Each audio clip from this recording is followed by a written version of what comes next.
죽음은 밤에 오지 않습니다. 아침에 조용히 찾아옵니다. 수많은 장수인들의 공통점은 단 하나, 아침을 함부로 시작하지 않는다는 점입니다. 이 단순한 5가지 습관이 수명을 10년 이상 늘릴 수 있다는 사실은 충격적입니다. 이번 영상은 오래 사는 분들이 절대 빠뜨리지 않는 5가지 아침 루틴에 대해 설명드리겠습니다. 먼저 좋아요, 구독 부탁드립니다. 오래 사는 사람들의 첫 번째 아침 습관은 너무도 단순해서 대부분의 사람들이 대수롭지 않게 넘깁니다. 그러나 그 단순함 속에 생명을 지키는 엄청난 비밀이 숨겨져 있습니다. 그 시작은 바로 기상 후 첫 3분을 절대 급하게 보내지 않는다는 점입니다. 아침에 일어나자마자 벌떡 일어나면 큰일 납니다 라고 말하는 장수인들이 있습니다. 처음 들었을 땐 과장처럼 들릴 수 있지만 실제로 그 말에는 과학적 근거가 분명히 존재합니다. 미국 하버드 의대에서 진행한 연구에 따르면 고령자의 심장마비 발생률이 하루 중 가장 높은 시간대는 기상 직후 1시간 이내입니다. 그 이유는 간단합니다. 수면 중에는 혈압과 심박수가 낮아지며 몸 전체의 활동이 느려집니다. 그런데 아침에 갑자기 벌떡 일어나면 심장은 급작스럽게 펌프질을 시작해야 하고 혈압은 급격히 상승합니다.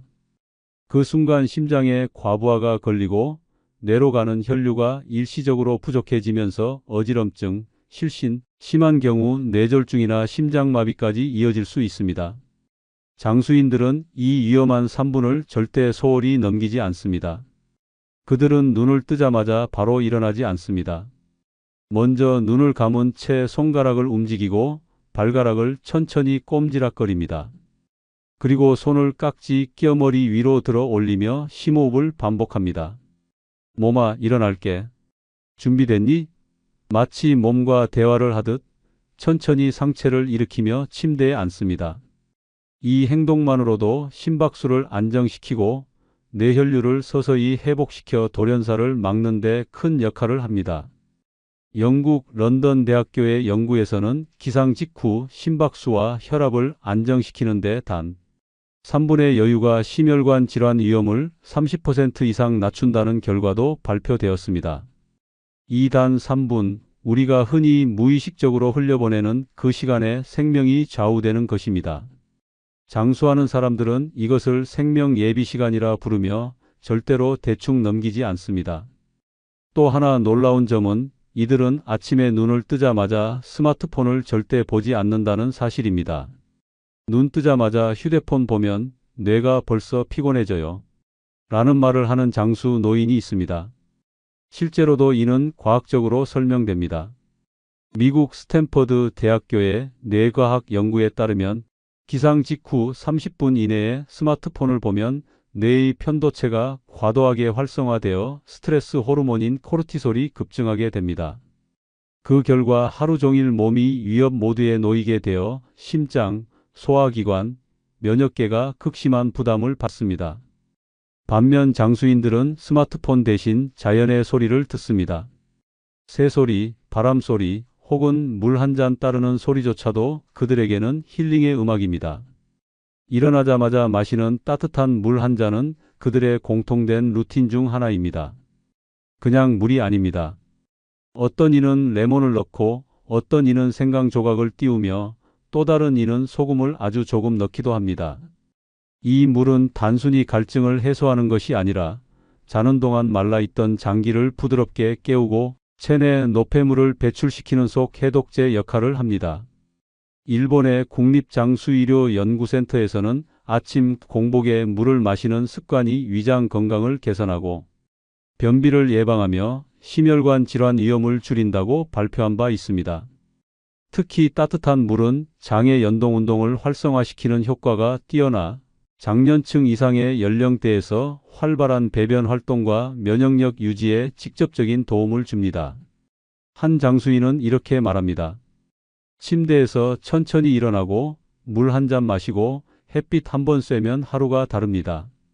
이 단순한 행동들이 모여 수명을 바꾸고 있다는 사실은 연구 결과와 그들의 삶이 증명하고 있습니다. 문제는 많은 사람들이 이런 습관을 하찮게 여기고 있다는 점입니다. 잠에서 깨자마자 시간에 쫓겨 뛰쳐나오고 휴대폰을 붙잡고 커피로 속을 채우며 스트레스를 마신 채 하루를 시작합니다. 이 차이가 바로 70세와 100세를 가르는 결정적 요소가 됩니다. 오래 사는 사람들은 아침을 대충 시작하지 않습니다. 그들에게 아침은 생명을 유지하는 중요한 의식이며 하루 전체의 리듬을 결정하는 시발점입니다. 몸을 깨우고 뇌를 차분하게 시작하며 속을 정화하고 무엇보다 스스로에게 시간을 주는 이 루틴은 그 어떤 건강식보다도 어떤 보약보다도 강력한 생존의 무기입니다. 그리고 이 무기는 누구나 가질 수 있습니다. 다만 실천하는 자만이 그 이득을 누릴 뿐입니다. 두 번째로 오래 사는 사람들이 매일 아침 절대 놓치지 않는 습관은 바로 입속 청소입니다. 자고 일어난 입은 전쟁터야. 그냥 물도 마시면 독을 삼키는 거지. 이렇게 말하는 장수 노인의 이야기는 절대 허황된 말이 아닙니다. 과학적으로 입안은 자는 동안 세균이 폭발적으로 증식하는 공간이며 아침 첫 행동에 따라 몸 전체의 건강이 달라질 수 있다는 사실이 밝혀지고 있습니다. 일본 도쿄의과대학 연구팀은 입속 위생 상태가 심장질환과 뇌졸중 발생률에 직접적인 영향을 미친다는 연구 결과를 발표했습니다.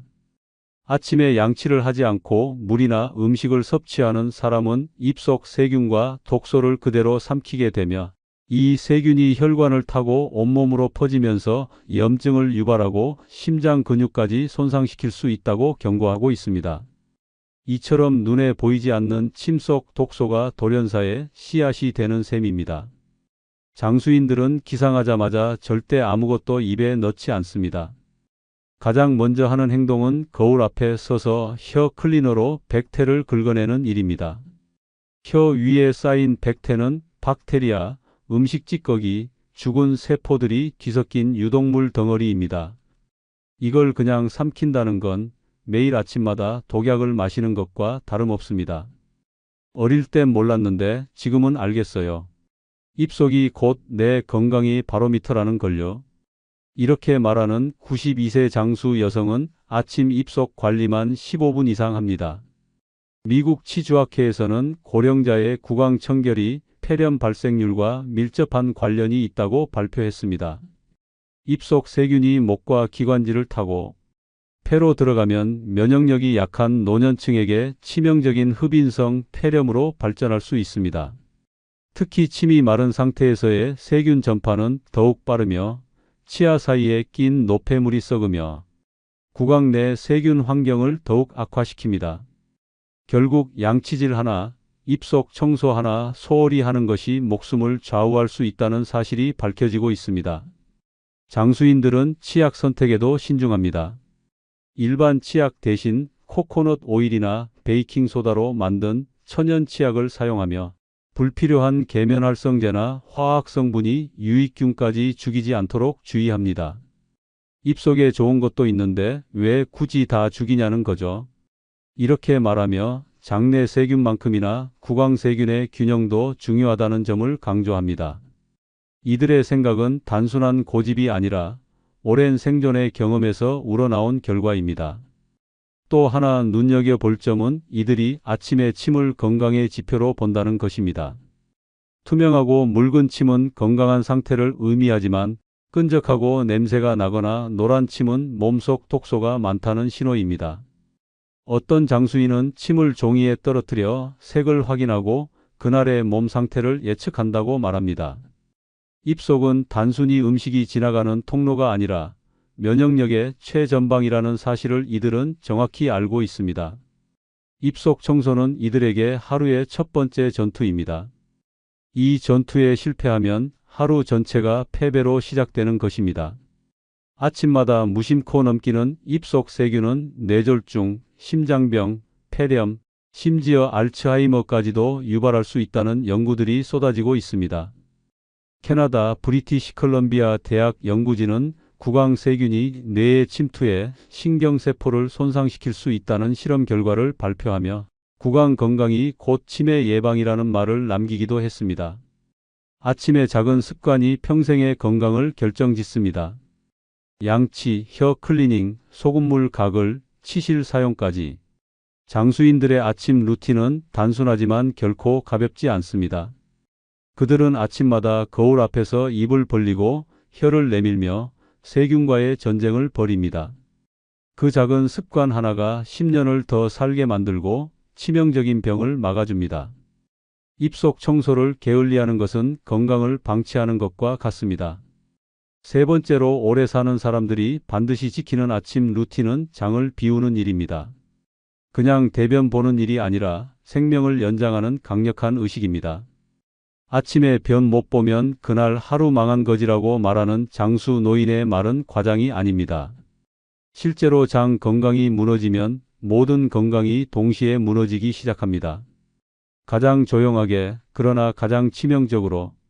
하버드 공중보건대학의 연구에 따르면 매일 규칙적인 배변 습관을 가진 노년층은 그렇지 않은 집단보다 심장질환, 당뇨, 대장암 등의 발생률이 최대 35%까지 낮다고 밝혔습니다. 특히 아침 배변은 몸속 독소를 밤새 정리해 바깥으로 배출하는 유일한 창구입니다. 그 시간이 밀리면 독소는 다시 흡수되고 혈액을 오염시키며 전신에 염증을 일으킵니다. 장수인들은 그 위험을 너무도 잘 알고 있습니다. 그래서 그들은 화장실에서 오래 있는 것을 부끄러워하지 않습니다. 나는 화장실이 명상실이야. 하루 시작은 거기서 결정나. 라는 말을 웃으며 하지만 그 안에는 철저한 건강관리가 숨어 있습니다. 이들은 배변 시간을 일정하게 유지하기 위해 기상시간, 물 마시는 시간, 심지어 걷는 시간까지 정해놓고 움직입니다. 특히 눈여겨볼 점은 그들이 아침에 장에게 신호를 보내는 루틴입니다. 기상 후 따뜻한 물 한 컵, 복부 마사지, 깊은 복식 호흡, 심지어는 무릎을 가슴 쪽으로 당겨주는 가벼운 스트레칭까지. 이 모든 행동은 장을 깨우는 신호입니다. 배가 꼬르륵하면 기분이 좋아요. 장이 살아있다는 증거거든요. 라고 말하는 장수인은 배의 소리조차 반갑게 여깁니다. 놀라운 사실은 장 속에 하루만 대변이 정체되어도 약 100여 종의 독소가 생성된다는 점입니다. 이 독소는 장벽을 뚫고 혈액으로 스며들며 간과 신장을 혹사시키고 면역 체계를 무너뜨립니다. 세계보건기구 WHO는 만성 변비와 대장암 사이에 밀접한 상관관계를 여러 차례 경고하며 정기적인 배변의 중요성을 강조한 바 있습니다. 장수인들은 단순히 배변만 하는 것이 아닙니다. 그들은 변의 상태를 매일 체크합니다. 색이 진하거나 냄새가 지독하면 무조건 어딘가 이상 있는 거야. 라며 대변의 모양, 색깔, 냄새까지 건강의 지표로 활용합니다. 일부는 아예 변 일기를 써서 장의 상태를 기록하기도 합니다. 그것은 결코 유별난 행동이 아닙니다. 그것은 스스로의 생명을 기록하고 있는 가장 본능적인 생존법입니다. 그들은 아침에 식사를 하기 전 먼저 장을 비웁니다. 아침 공복에 장이 비어야 음식의 흡수력이 극대화되고 속이 편안하다는 것을 알기 때문입니다. 반면 장이 막힌 상태에서 식사를 하면 소화기 전체가 부담을 받고 영양 흡수에도 악영향을 미칩니다. 그리고 이 부담이 반복되면 만성 소화불량, 장염, 대장용종 등의 질환으로 이어질 수 있습니다. 장수인들의 식습관도 아침 배변을 위해 맞춰져 있습니다. 섬유질이 풍부한 식사, 소화에 부담 없는 따뜻한 음식, 프로바이오틱스가 포함된 발효식품. 이 모든 식단은 장의 리듬을 지키기 위한 전략입니다. 배가 가볍지 않으면 하루가 무겁다는 말처럼 이들에게 장 건강은 하루의 성패를 가르는 핵심 요소입니다. 오래 살고 싶다면 가장 먼저 배 속을 비워야 합니다. 장은 몸속 쓰레기통이 아닙니다. 그것은 제2의 뇌이며 우리 면역의 핵심 기지입니다. 아침에 장이 깨어나지 않는다면 몸 전체가 잠에서 깨지 못한 채 하루를 시작하게 됩니다. 반대로 장이 매일 아침 신호를 보내고 규칙적으로 비워질 때 몸은 가볍고 생명력은 강해집니다. 장을 방치하는 것은 건강을 방치하는 것이며 수명을 내다버리는 행위입니다. 그리고 이 진실을 실천하는 사람만이 오래 그리고 건강하게 살아남습니다. 네 번째로 오래 사는 사람들이 아침마다 절대 놓치지 않는 것은 햇빛입니다. 단순히 창문을 열고 빛을 보는 정도가 아닙니다. 그들은 햇빛을 약처럼, 아니 생명처럼 맞이합니다. 햇살을 안 보면 하루가 아니라 인생이 어두워져요. 라고 말하는 어느 100세 노인의 말은 과장이 아닙니다. 실제로 아침 햇빛은 생체 리듬, 면역력, 심리 상태까지 조종하는 가장 강력한 자연 에너지입니다. 하버드 의과대학에서 진행한 연구에 따르면 아침 햇빛을 최소 15분 이상 받는 사람은 그렇지 않은 사람에 비해 수면 질이 월등히 높고 심혈관 질환의 발생률이 23% 이상 낮다는 결과가 나왔습니다. 또 한 가지 충격적인 사실은 햇빛을 받지 못하는 사람들은 자살률이 눈에 띄게 높다는 점입니다. 특히 노년층은 햇빛 부족이 우울증, 무기력증, 기억력 저하로 직결된다는 경고가 나왔습니다. 그만큼 햇빛은 단순한 광선이 아니라 몸과 마음을 움직이는 생명의 스위치입니다. 장수인들은 아침에 일어나면 가장 먼저 커튼을 걷고 창문을 엽니다. 그리고 햇빛이 얼굴에 닿도록 가만히 섭니다. 어떤 이는 말합니다. 햇빛을 얼굴로 마시면 몸속이 웃어요. 이 감각은 단순한 기분이 아니라 실제로 세로토닌이라는 행복 호르몬이 뇌에서 분비되기 때문입니다. 세로토닌은 스트레스를 줄이고 불안을 낮추며 하루 종일 안정된 감정 상태를 유지하게 해줍니다. 이 호르몬이 잘 분비되려면 아침 햇살이 필수입니다. 또 하나의 핵심은 비타민 D입니다. 노년층은 비타민 D 부족으로 인해 골다공증, 면역력 저하, 만성 피로, 심지어 치매 위험까지 증가합니다.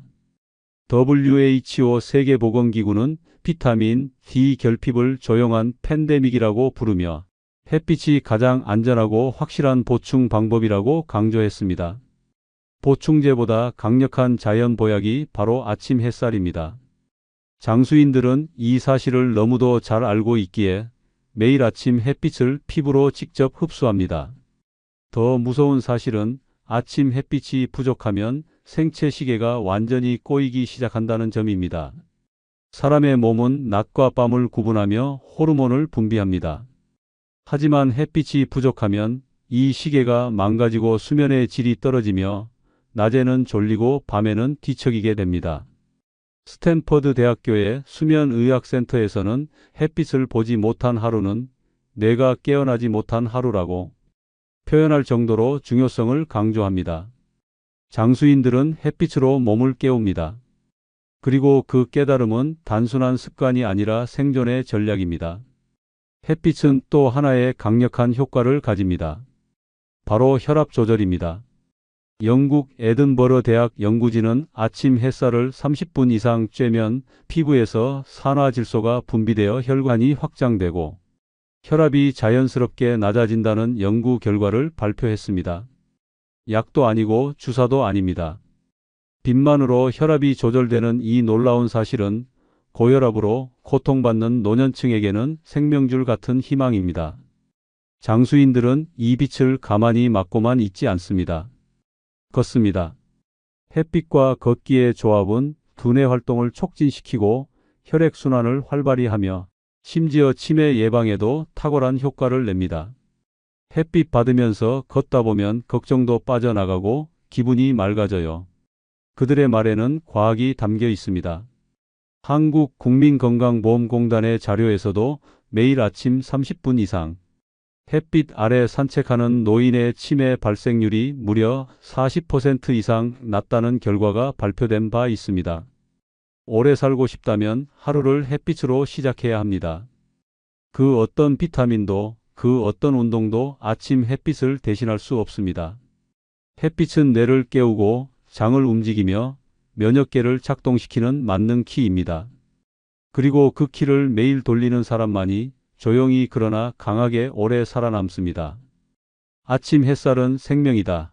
이 진실을 실천하는 사람만이 100세를 넘기는 건강한 노후를 맞이하게 됩니다. 다섯 번째로 오래 사는 사람들이 아침마다 반드시 실천하는 루틴은 마음을 정돈하는 시간입니다. 건강은 몸에서 시작되지만 오래 사는 비결은 마음에서 완성됩니다. 몸이 늙는 건 어쩔 수 없어도 마음까지 늙으면 진짜 끝이야. 어느 98세 장수인의 말처럼 정신의 주도권을 잃는 순간 노화는 가속 페달을 밟습니다. 놀라운 사실은 생각 하나, 감정 하나가 실제로 건강에 직결된다는 점입니다. 미국 예일 대학교의 심리학 연구에 따르면 아침마다 긍정적인 자기 대화를 반복한 고령자 그룹은 부정적인 생각에 잠식된 그룹보다 평균 기대 수명이 7.5년이나 길었다고 발표했습니다. 이 수치는 약을 먹는 것보다 운동을 하는 것보다 더 충격적인 차이입니다. 결국 우리가 매일 아침 어떤 생각을 품는지가 생존의 갈림길이 된다는 이야기입니다. 장수인들은 아침마다 자기 자신과 대화를 나눕니다. 오늘도 살아있구나. 참 잘 버티고 있다. 이런 말은 단순한 독백이 아니라 뇌와 면역계에 강력한 긍정 신호를 보내는 생리학적 행동입니다. 뇌는 말과 감정을 구분하지 않습니다. 스스로에게 내뱉는 말이 진실로 받아들여지고 그 진실이 몸의 상태를 결정짓습니다. 기분 좋은 말 한마디가 면역력을 올리고 불안한 말 한마디가 염증 수치를 높입니다. 특히 아침 시간은 감정이 가장 취약한 시간입니다. 자고 일어나도 피곤하고 아무 일도 안 했는데 무기력감이 밀려오고 이유 없이 불안해질 때가 많습니다. 이는 코르티솔 호르몬의 급증 때문입니다. UCLA 뇌과학 연구소에서는 아침에 코르티솔 수치가 가장 높은데 이때 부정적인 자극을 받으면 스트레스 반응이 극대화되어 뇌가 위협 상태로 전환된다고 경고했습니다. 이 상태가 반복되면 우울증, 고혈압, 심장질환 위험이 증가합니다. 장수하는 사람들은 이 시간을 그냥 넘기지 않습니다. 그들은 명상하거나 글을 쓰거나 조용히 자신에게 말할 겁니다. 어떤 이는 감사한 걸 3가지 말하면서 하루를 시작해요 라고 말합니다. 이 감사는 단순한 감정이 아니라 뇌에서 도파민과 세로토닌을 분비시키는 강력한 트리거입니다. 감사하는 뇌는 스트레스를 이기고 면역을 강화하며 세포 재생을 돕습니다. 감사 일기 하나로 심혈관 질환 위험이 23% 낮아졌다는 펜실베이니아 대학의 연구 결과는 이런 효과를 분명히 보여줍니다. 또한 장수인들은 아침에 절대 외로움을 방치하지 않습니다. 누군가에게 전화를 걸고 짧은 문자를 보내고 마주 앉은 이웃에게 인사를 건넵니다. 인간관계는 단순한 침묵이 아니라 생존의 도구입니다.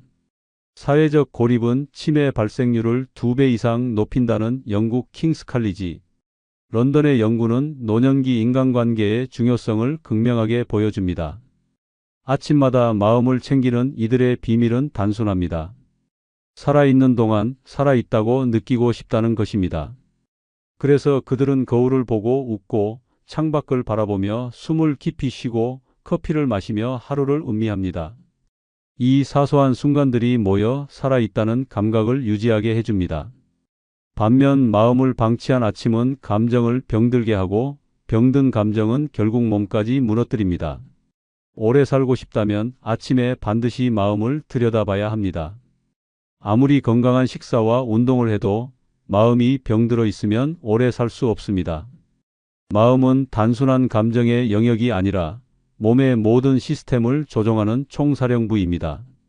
아침에 마음을 다스리는 사람은 병에 걸려도 이기고 삶이 흔들려도 다시 중심을 잡습니다. 장수인들은 매일 아침 자기 마음을 어루만지며 시작합니다. 그 고요하고 따뜻한 시간 속에서 생명을 연장시키고 자신을 회복시킵니다. 그것이 바로 오래 사는 사람들의 마지막 비밀입니다.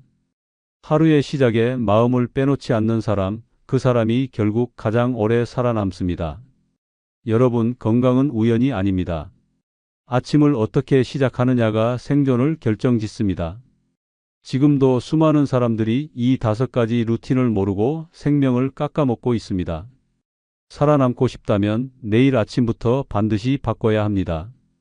좋아요, 구독 부탁드립니다. 감사합니다. 아버지가 재혼하신다고요? 그 여자 노린 거잖아요. 엄마가 저런 사람한테 속을 줄이야 믿기지 않아. 결국 우리 돈, 우리 집 다 뺏기게 생겼네. 노년의 재혼은 사랑이 아니라 의심과 갈등의 불씨가 됩니다. 자녀들과의 전면전, 재산 분쟁, 장래와 간병 문제까지 따뜻한 인연을 꿈꾸다 차가운 전쟁터로 밀려날 수 있습니다. 마지막에 남는 건 함께한 사랑이 아니라 씻을 수 없는 후회일 수 있습니다. 자유를 찾으려다 또 다른 감옥을 만든 셈입니다. 늦은 선택이 늦은 인생을 송두리째 흔들 수 있습니다. 재혼은 결코 가볍게 선택해서는 안 되는 인생 후반부의 가장 위험한 도박입니다. 이번 영상은 노년의 재혼이 위험한 5가지 이유와 현명하게 재혼의 위기를 극복하는 실제 사례를 설명드리겠습니다. 좋아요, 구독해 주시면 큰 복 받으실 겁니다. 노년의 재혼이 위험한 이유, 첫 번째는 혈연 없는 가족 간의 갈등이 생기는 것입니다. 혈연 없는 가족 간의 갈등은 노년의 재혼에서 가장 잔혹하고 치명적인 문제입니다. 처음에는 다 괜찮다고 합니다. 자녀들도 어머니 인생이니까요, 아버지도 외로우시잖아요 하며 웃어넘깁니다. 하지만 시간이 지나면 그 웃음은 싸늘한 침묵으로 바뀝니다. 서로 피 한 방울 섞이지 않은 타인들끼리 가족이 되는 일은 결코 쉽게 끝나지 않습니다. 새엄마, 새아버지, 그쪽 자식들이라는 표현은 갈등의 시작입니다. 평생 본 적도 없는 타인의 입에서 어머니를 제가 모셔야죠. 아버지 병원비는 우리 가족이 책임지예요 라는 말이 나오면 듣는 자식 입장은 서늘해집니다. 가장 무서운 건 재산 문제입니다. 말은 사랑으로 시작했지만 끝은 분배 싸움입니다. 서로 자기 부모의 노후를 책임졌다고 주장하고 장례를 치를 권한은 누구에게 있느냐로 다투며 결국 남겨진 건 원망과 파탄뿐입니다. 심지어 그쪽 자식이 왜 여기서 자리를 차지하냐, 우리 아버지 이름으로 된 집인데 왜 당신 어머니가 사냐는 막말까지 오갑니다. 법보다 감정이 앞서고 가족이라는 이름 아래 감춰졌던 적대감이 수면 위로 올라옵니다. 이런 갈등은 결코 단순하지 않습니다. 노년의 재혼은 결혼이라는 이름으로 새로운 전쟁을 시작하는 일일 수 있습니다. 내 자식이 아닌 사람과 한 집에 살며 내 배우자가 그 사람을 챙기는 모습을 보는 건 감정적으로 감당하기 어렵습니다. 특히 병원비나 간병 문제, 상속, 장래 문제에 이르면 관계는 곧장 파열됩니다. 자식들은 부모의 사랑을 빼앗겼다고 생각하고 재혼 상대방의 자녀는 자신의 부모를 대신해 싸우기 시작합니다. 가족이 되었다는 말로 해결되지 않는 꼴이 있습니다. 함께 시간을 쌓지 않았고 함께 상처를 나눈 기억도 없으며 책임져야 할 이유도 없다고 느끼는 그 벽은 생각보다 높고 두껍습니다. 그러니 처음에는 환한 얼굴로 잘 지내보자고 하지만 결국은 왜 이 사람이 우리 가족이냐는 분노로 돌아섭니다. 그때부터는 말 한마디, 밥 한 끼도 감정 싸움의 불씨가 됩니다. 재혼한 본인은 그 갈등의 한가운데서 점점 외로워지고 결국 자신이 했던 선택을 후회하게 됩니다. 하지만 반드시 나쁜 결과만 있는 것은 아닙니다. 잘만 준비하고 서로를 진심으로 받아들일 수 있다면 따뜻한 가족으로 다시 태어날 수 있습니다. 74세 정모 어르신은 70세에 재혼의 두 번째 인생을 시작했습니다. 상대는 남편을 먼저 떠나보낸 68세 여성으로 자녀 둘을 둔 어머니였습니다. 처음엔 자식들의 반대가 극심했습니다. 그 나이에 무슨 결혼이냐, 우린 그쪽 가족이랑 엮이기 싫다며 싸움이 벌어졌습니다. 하지만 두 분은 자녀들에게 재산을 일찍부터 투명하게 정리해 공개했고 서로의 자녀와는 간섭하지 않겠다는 약속도 했습니다. 특히 명절과 제사 문제에 철저히 분리 원칙을 세웠고 서로의 가족을 존중하는 태도를 일관되게 유지했습니다. 시간이 지나면서 자녀들도 서서히 마음을 열었습니다. 결국 결혼 3년째 되던 해 두 집안이 함께 여행을 떠났고 그 후로는 명절 때도 웃으며 함께 밥을 먹는 사이가 되었습니다. 정 어르신은 말합니다. 서로의 경계를 지켜준 덕분에 그 벽을 넘을 수 있었어요. 가족은 피보다 마음으로 만들어지는 거더라고요. 노년의 재혼이 위험한 이유, 두 번째는 사망 후 장례, 묘지 문제로 갈등이 발생하는 것입니다. 사망 후 장례와 묘지 문제는 노년의 재혼이 가져올 수 있는 가장 잔혹한 갈등입니다. 살아있을 땐 웃으며 함께 늙자고 약속하지만 죽고 난 뒤엔 이 사람 우리 가족 아니에요 라는 말이 찬물처럼 쏟아집니다. 재혼 후 사망하면 장례를 어디서 치를 것인지, 누구 주관으로 할 것인지, 심지어 영정을 누가 들고 입관을 할 것인지까지 갈등이 발생합니다. 자녀들은 고인을 아버지 혹은 어머니로 기억하지만 재혼 상대는 사랑하는 내 남편, 내 아내로 기억합니다. 그 기억의 차이는 장례식장에서 폭발합니다. 자녀들은 말합니다. 우리 아버지인데 왜 당신이 상주 노릇을 하냐고. 반면 배우자는 말합니다. 평생을 함께한 사람인데 왜 내가 한자리에 끼지도 못하냐고. 결국 장례식장은 조문객이 오는 곳이 아니라 감정의 전쟁터로 바뀝니다. 한쪽은 피를 주장하고 한쪽은 정을 주장합니다. 더 무서운 건 묘지 문제입니다. 평생 같이 살았던 사람과 함께 묻히고 싶다는 소망은 그 자리에 엄마가 계신다는 자식의 한마디로 처참히 깨집니다. 아버지 옆에는 친어머니가 계셔야지 당신은 안 돼요. 그쪽 어머니 묘 옆에 우리 아버지를 묻는다고요? 절대 안 됩니다. 이런 말들이 오가며 갈등은 되돌릴 수 없는 상처로 남습니다. 심지어 생전에 배우자가 남긴 유언조차 무시되는 일이 많습니다. 법적으로는 가족이라지만 정서적으로는 철저히 타인으로 취급되기 때문입니다. 당신이 뭔데 아버지 묘지를 결정하냐는 말은 듣는 순간 심장을 찌릅니다. 그 결과 고인은 사랑하는 이 곁에 묻히지 못하고 자신이 원하지 않았던 가족의 판단 아래 다른 곳에 안치됩니다. 죽음조차 그를 자유롭게 해주지 못합니다. 남은 자들은 죄책감과 분노, 원망 속에서 더 깊은 고통에 빠집니다. 심지어 일부는 장례가 끝난 뒤 묘소 위치를 놓고 재판까지 가는 경우도 있습니다. 죽음 이후의 평화는커녕 또 다른 전쟁이 시작되는 셈입니다. 가장 큰 문제는 생전에 아무런 준비 없이 떠나는 경우입니다. 어디에 묻힐 것인지, 누가 장례를 치를 것인지, 상속은 어떻게 할 것인지 전혀 정해놓지 않으면 남겨진 사람들은 답이 없는 분열을 겪게 됩니다. 이건 내 엄마 아빠가 원했던 게 아니에요. 그건 당신의 착각이에요 라는 말들이 억울함과 분노를 키웁니다. 결국 아무도 행복하지 않은 결과만 남습니다. 그러니 노년의 재혼은 사랑만으로는 부족합니다. 반드시 죽음 이후까지 생각해야 합니다. 그렇지 않으면 평생을 함께한 사람조차 끝내 모진 말로 이별하게 됩니다. 하지만 미리 준비하고 솔직한 대화를 나눈다면 얼마든지 평화로운 마무리가 가능합니다. 75세 이모 어르신 부부는 재혼 후 삶 이후의 계획을 함께 세우기로 했습니다.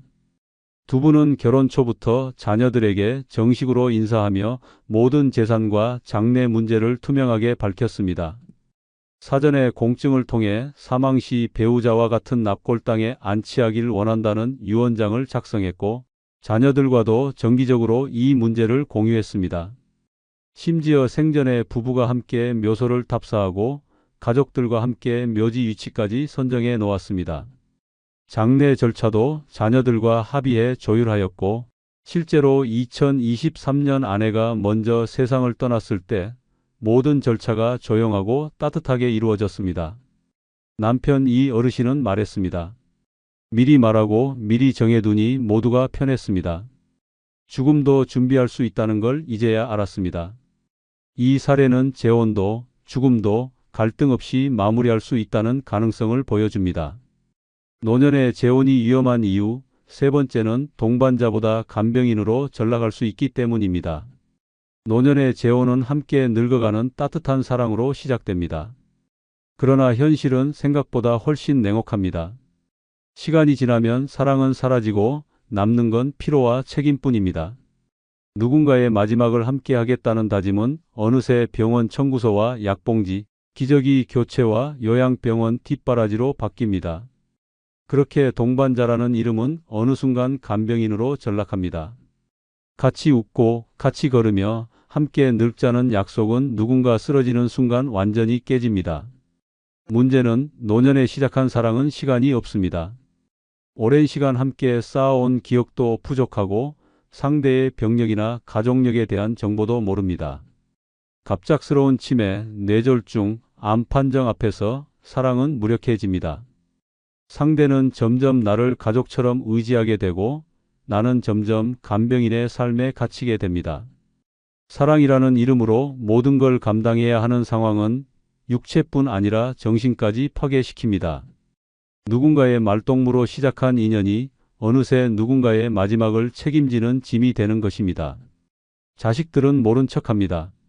그쪽이 재혼했잖아요. 알아서 하세요. 아버지는 지금 누구와 사는지 잊으셨어요? 그 말 한마디의 짐은 온전히 내 몫이 됩니다. 병원에서 배우자라는 이유로 모든 동의서에 사인해야 하고 의사 앞에서 치료 방향을 결정해야 하며 간호사가 없을 때는 기저귀도 내가 갈아야 합니다. 하루에도 몇 번씩 밤을 깨우는 기침, 소리와 낯선 헛소리들 속에서 처음 품었던 설렘은 분노와 절망으로 바뀝니다. 내가 이러려고 재혼했나 하는 후회가 밀려옵니다. 노년의 재혼은 동반자를 찾는 것이지 봉사를 하겠다는 게 아닙니다. 그러나 많은 이들이 현실 앞에서 그렇게 무너집니다. 처음엔 손잡고 산책하던 사람이 어느 날엔 소변을 받아야 하는 사람이 됩니다. 처음엔 같이 요리하던 사람이 어느 날엔 씹지도 못하고 삼키지도 못하는 사람이 됩니다. 그 모습을 보며 마음이 무너지고 삶의 의욕이 사라집니다. 간병은 사랑이 아닙니다. 간병은 책임이며 감당할 각오가 필요한 현실입니다. 이 현실을 모른 채 재혼했다면 후회는 너무도 깊고 돌이킬 수 없습니다. 하지만 간병이라는 현실을 인정하고 미리 준비하고 함께 이해하려는 자세가 있다면 이 고통도 극복할 수 있습니다. 72세 강모 씨는 68세에 재혼하며 간병 계약서를 작성했습니다. 배우자와 함께 혹시 닥칠 미래에 대한 이야기를 솔직하게 나눴고 어떤 경우에 요양시설을 이용하고 어떤 상황에서 자녀에게 도움을 요청할지를 명확히 정리했습니다. 두 사람은 함께 병원 검진을 받고 서로의 건강 상태를 공유했으며 긴급 연락망까지 만들어 두었습니다. 실제로 3년 전 남편이 허리 디스크 수술을 받았을 때 아내는 일부 간병만 맡고 자녀들과 역할을 분담했습니다. 모든 상황이 미리 조율되어 있었기에 갈등도 없었고 부담도 줄었습니다. 강 씨는 말했습니다. 나는 남편의 간병인이 아니라 함께 살아가는 사람입니다. 그걸 지키려면 준비가 필요했습니다. 이처럼 동반자와 간병인의 경계를 지키기 위해서는 솔직한 대화와 철저한 준비가 필요합니다. 그래야 비로소 재혼이 축복이 될 수 있습니다. 노년의 재혼이 위험한 이유, 네 번째는 위장 결혼으로 인한 피해 가능성이 있기 때문입니다. 위장 결혼은 노년의 사랑을 노리는 가장 잔혹한 사기입니다. 외로움의 마음을 열고 누군가에게 기대고 싶다는 간절함을 악용해 접근합니다. 따뜻한 말, 자상한 행동, 과한 관심으로 마음을 얻은 뒤 그 모든 호의는 서서히 통제와 요구로 바뀝니다. 이 집은 이제 우리 집이에요. 연금은 공동생활비로 써야죠. 명의를 바꾸면 내가 더 잘 관리할 수 있어요. 같은 말들이 노년의 자산을 송두리째 빼앗습니다. 사랑이라는 껍데기를 쓴 계약 없는 파괴입니다. 처음엔 다정한 목소리로 당신 없으면 못 살아요 라며 접근합니다. 자식들이 바빠 외로웠던 노인들은 그 말에 쉽게 무너집니다. 반찬을 챙겨주고 병원에 함께 가주고 말벗이 되어주는 그 따뜻함이 오랜만에 느끼는 사랑처럼 다가옵니다. 하지만 그 진심은 가짜입니다. 노인의 재산, 집, 연금, 보조금, 심지어 사망보험금까지 모두 목표입니다. 심지어 혼인신고를 하지 않은 채 함께 살며 동거인이라는 위치에서 집을 점유하거나 부양 책임을 회피하는 경우도 빈번합니다. 더 치명적인 건 이 모든 상황이 드러났을 땐 이미 돌이킬 수 없다는 점입니다. 문서상으로도 감정적으로도 피해자는 스스로 선택한 사랑이라는 이유로 책임까지 뒤집었습니다. 자식들은 말합니다. 왜 그런 사람을 믿으셨어요? 그러나 이미 그 사람은 마음이 약해져 있는 부모의 가장 약한 부분을 정확히 찔렀던 사기꾼입니다. 아무도 나를 사랑하지 않는다는 고독 속에 갇힌 노인을 향한 접근은 계획적이며 치밀합니다. 처음부터 감정을 조종하고 경제 상황을 파악하고 법적 권리를 탐색합니다. 그 피해는 단순히 돈으로 끝나지 않습니다. 믿었던 사랑이 통째로 무너졌다는 배신감은 삶의 의욕마저 앗아갑니다. 더 끔찍한 건 피해자가 스스로 사랑이었다고 믿으며 진실을 외면하려는 경우입니다. 그래서 고발도 못하고 자식에게도 말하지 못하며 조용히 모든 것을 내어준 채 혼자 무너집니다. 그 사람도 나름대로 사정이 있었겠지라는 자기 합리화는 결국 모든 걸 잃고 나서야 끝이 납니다. 남은 건 비어버린 통장, 돌이킬 수 없는 재산 손실, 그리고 다시는 누구도 믿지 못하는 마음뿐입니다. 노년의 위장 결혼은 단순한 사기 사건이 아닙니다. 그것은 사람의 감정과 인생을 갈기갈기 찢는 인격 살인입니다. 하지만 모든 재혼이 이런 비극으로 끝나는 것은 아닙니다. 충분한 준비와 검증, 그리고 가족과의 솔직한 대화만 있다면 따뜻하고 진정성 있는 만남도 가능합니다. 73세 김모 어르신은 교회에서 만난 여성과의 교제를 가족에게 먼저 알렸습니다.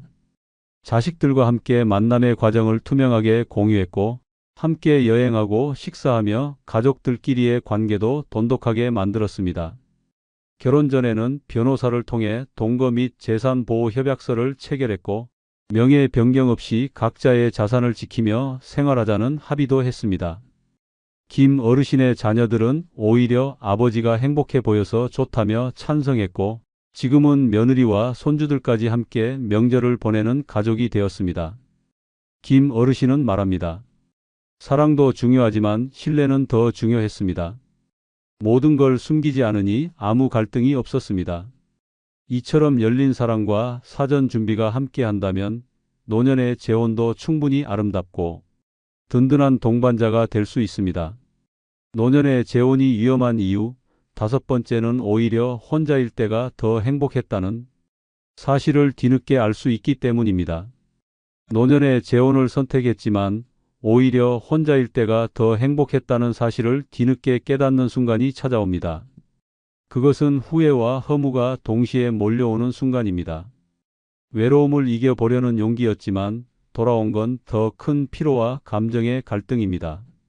누군가와 함께라는 이유로 삶이 나아지길 기대했지만 정작 내 마음 하나 자유롭지 못한 현실에 눈물이 납니다. 혼자일 때는 마음대로 먹고 자고 쉬고 웃었는데 지금은 모든 걸 맞춰야 하고 조심해야 하고 참아야 합니다. 동반자라는 이름 아래 다시 누군가의 기분을 살피고 습관을 참고 속마음을 숨기는 날들이 시작됩니다. 늙어서까지 다시 누군가의 눈치를 보며 살아야 할 줄 몰랐습니다. 일상이 스트레스가 되고 대화는 감정 소모가 되며 함께 있음에도 외롭다는 기분이 스멀스멀 올라옵니다. 두 사람의 인생은 너무 다르고 삶의 속도는 너무 엇갈립니다. 하나부터 10까지 내가 양보해야 하는 상황이 이어지고 그토록 원했던 따뜻한 동행은 조용한 갈등으로 바뀝니다. 나 이러려고 재혼했나라는 말이 마음속에서 계속 맴돕니다. 누군가 곁에 있다는 안정감보다 혼자 있을 때의 평온함이 점점 그리워집니다. 노년의 혼자라는 건 불행이 아니라 자유입니다. 그 자유를 스스로 버리고 또다시 누군가와의 적응 게임에 뛰어들었을 때 결국 손해보는 건 나 자신입니다. 나를 위해 쓰던 시간, 나만을 위한 공간, 내 마음대로 움직이던 일상이 사라졌을 때 사람은 다시 고립됩니다. 더욱이 사랑이라 믿었던 그 감정이 책임, 의무, 의심으로 변할 때는 돌이킬 수 없습니다. 혼자서도 잘 지내고 있었는데 괜한 기대와 두려움 때문에 누군가를 받아들인 것이 오히려 실수였다는 사실이 분명해지는 순간 사람은 자신을 미워하게 됩니다. 문제는 이 선택을 되돌릴 수 없다는 데 있습니다. 재혼은 단순한 동거가 아닙니다. 함께 살아야 하고 함께 결정해야 하며 함께 늙어가야 합니다. 그런데 그 모든 함께가 고통이 될 때는 혼자보다 훨씬 더 외로워집니다. 누구도 내 편이 아니고 누구도 내 진짜 속마음을 들어주지 않을 때 사람은 혼자일 때가 더 행복했다는 결론에 이릅니다. 이미 관계는 얽혀버렸고 다시 혼자로 돌아가는 것도 쉬운 일이 아닙니다. 그래서 결국 그저 참고 살아갑니다. 표정 없는 얼굴로, 대화 없는 하루로. 하지만 모든 재혼이 이렇게 후회로 끝나는 것은 아닙니다. 준비된 선택과 진정한 이해가 함께한다면 노년의 재혼도 분명 행복이 될 수 있습니다. 69세 최모 씨는 남편과 사별 후 10년 동안 혼자 지내다가 70세에 우연히 만난 이웃과 교제를 시작했습니다. 두 사람은 서로의 삶을 침범하지 않기로 약속하고 동거나 재혼이 아닌 정기적인 만남으로 관계를 시작했습니다. 각자 집을 두고 필요할 때만 함께 시간을 보내며 경제적 독립과 생활의 자유를 유지했습니다. 처음엔 자식들도 걱정했지만 시간이 지나면서 오히려 엄마가 예전보다 밝아졌다고 안심하게 되었습니다.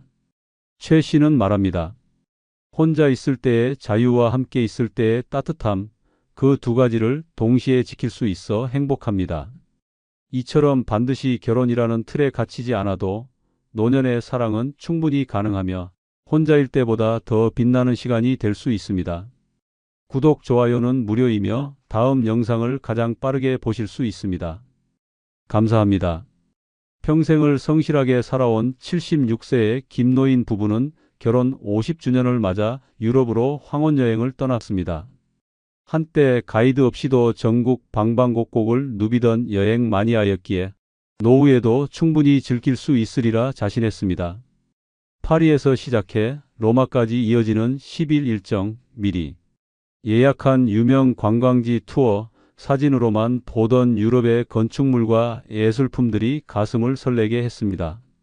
하지만 여행 4일째 베네치아 골목을 걷던 중 남편이 갑자기 쓰러졌습니다.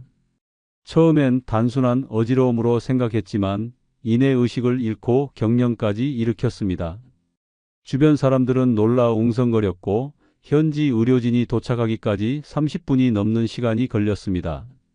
문제는 그 이후였습니다. 병원에서는 당장 수술이 필요하다고 했지만 통역도 없고 의료보험도 적용되지 않아 3,000유로를 선불로 내야만 했습니다. 부인은 어쩔 줄 몰라 하며 딸에게 전화했지만 시차 탓에 연락도 닿지 않았습니다. 그렇게 긴박한 시간이 흐르는 동안 남편은 결국 심장마비로 세상을 떠났습니다. 장례 절차조차 생소한 현지 법률에 따라 진행돼야 했고 시신을 한국으로 운구하는 비용과 절차는 상상 이상으로 복잡했습니다. 아름답게 마무리하려던 황혼의 여행은 평생 씻을 수 없는 트라우마로 남게 되었습니다. 이처럼 노년의 해외여행에서 특히 경계해야 할 위험 중 첫 번째는 바로 신체 기능의 예측 불가능한 저하입니다. 젊을 땐 느끼지 못했던 작은 증상 하나가 치명적인 결과로 이어질 수 있습니다. 혈압, 혈당, 심장 박동, 관절 상태 등은 일상생활에서는 견딜 수 있을지 몰라도 장시간 비행과 시차 적응, 낯선 환경에서의 스트레스가 겹치면 돌연한 신체 이상으로 이어질 수 있습니다. 특히 해외는 의료 시스템과 언어가 다르기 때문에 빠른 응급처치가 지연되기 쉽습니다. 그 짧은 시간 동안 몸은 더 이상 기다려주지 않습니다. 또한 노인은 일반적으로 질병의 증상을 명확히 인식하지 못하거나 참고 넘기는 경우가 많습니다. 현지에서 이상 증세가 나타났을 때 이를 단순한 피로나 소화불량으로 오인하고 방치하는 일이 흔합니다.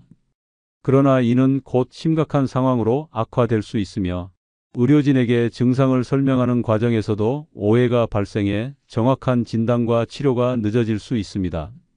더욱이 외국의 응급실은 긴 대기 시간이 흔하며 고령자라 해도 우선순위로 치료받는다는 보장이 없습니다. 특히 심혈관 질환, 당뇨병, 호흡기 질환을 앓고 있는 고령자는 해외여행 자체가 일종의 신체적 도박이 될 수 있습니다. 여행을 통해 얻는 즐거움도 중요하지만 한순간의 방심이 생명을 위협할 수 있다는 사실을 절대 간과해서는 안 됩니다. 실제로 해외에서 사망하거나 중태에 빠지는 고령자 사례는 매년 증가하고 있으며 그중 절반 이상이 갑작스러운 신체 기능 저하로 인한 돌발 사고입니다. 노년에 해외여행을 계획하고 있다면 반드시 자신의 건강 상태를 객관적으로 평가하고 돌발 상황에 대한 철저한 대비가 필요합니다. 여행은 인생의 마지막 선물일 수 있지만 준비 없는 여행은 그 마지막을 비극으로 바꿀 수 있다는 점을 명심해야 합니다. 72세의 박노인 부부는 친구들과 함께 패키지 유럽 여행을 떠났습니다. TV에서 본 알프스 풍경, 베를린 장벽, 루브르 박물관의 명화를 직접 눈으로 보기 위해 8박 10일짜리 일정을 선택했습니다. 문제는 첫날부터 시작되었습니다. 새벽 5시에 일어나 공항으로 이동하고 장거리 비행 후 곧장 관광이 이어졌습니다. 눈꺼풀은 천근만근이고 다리는 퉁퉁 부었지만 이 기회 아니면 언제 또 오겠냐는 생각에 억지로 버텼습니다. 둘째 날엔 하루에 무려 5도시를 돌며 기념 촬영과 쇼핑을 반복했습니다. 화장실을 찾을 시간도 없이 버스를 타고 내려서 30분 걷고 다시 버스를 타는 일정이 계속되었습니다. 하루 만보는 기본이고 호텔에 들어가면 침대에 쓰러지듯 누워 말도 없이 잠들기 일쑤였습니다. 넷째 날 프라하 시내 투어 중 박노인의 아내가 계단을 오르다 갑자기 주저앉았습니다. 처음엔 단순한 피로로 여겼지만 얼굴이 새파랗게 질리고 손이 떨리기 시작했습니다. 병원에 가보니 급격한 탈수와 과로로 인한 저혈압 쇼크 상태였습니다. 의사는 즉시 투어를 중단하라고 경고했지만 이미 다음 날 오스트리아 일정이 예약되어 있었습니다. 여행사를 통해 취소를 요구했지만 위약금이 수십만 원에 달했고 숙소 변경도 불가능하다는 답변뿐이었습니다. 결국 부부는 중간에 여행을 포기하고 비행기 날짜를 변경해 조기 귀국했습니다. 돌아오는 길 내내 남편은 그냥 동네 뒷산이나 갈 거리라며 후회했고 아내는 일주일 넘게 병원에서 회복 치료를 받아야 했습니다. 이처럼 노년의 해외여행에서 특히 경계해야 할 위험 중 두 번째는 바로 강행군으로 인한 체력 저하입니다. 일반적인 여행 패키지는 젊은 여행객을 기준으로 짜여 있어 하루 10시간 이상의 이동과 도보가 기본입니다. 노년의 몸은 회복 속도가 느리고 무리한 일정이 이어지면 단순한 피로가 아니라 실신, 저혈당, 심근경색과 같은 위험한 상황으로 발전할 수 있습니다. 특히 노년층은 자신의 체력을 과대평가하는 경향이 있습니다. 아직 젊은데 이 정도는 괜찮겠지라는 자존심이 문제입니다. 그러나 현실은 다릅니다. 계단 몇 개를 오르는데 숨이 차고 버스 타는 사이 체온이 급격히 변하면서 면역력이 떨어지며 식사 시간이 불규칙해지면 소화 기능에도 큰 무리가 옵니다. 일정이 빡빡할수록 식사는 급하게 하고 화장실은 참게 되고 수면 시간은 줄어들게 됩니다. 이 모든 요소가 고령자의 신체를 끊임없이 몰아붙이게 됩니다. 여행 중에는 스트레스 호르몬이 과다하게 분비되며 이는 심혈관계에 직접적인 영향을 미칩니다. 실제로 해외여행 중 뇌졸중이나 심장마비로 사망하는 고령자의 사례는 해마다 증가하고 있습니다. 특히 패키지 여행은 단체의 흐름을 따라야 하기 때문에 본인의 컨디션에 따라 휴식을 취하는 것이 거의 불가능합니다.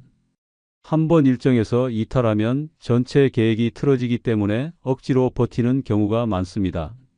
체력 저하는 단순히 힘든 것으로 끝나지 않습니다.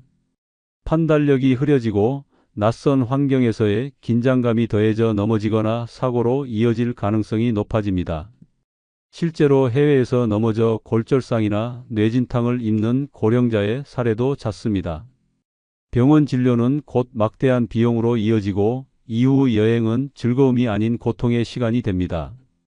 69세 이정자 씨는 평생 꿈꿔온 스페인 여행을 떠났습니다. 소매치기로 악명 높은 곳이라는 이야기는 익히 들었지만 조심하면 괜찮겠지 싶었습니다.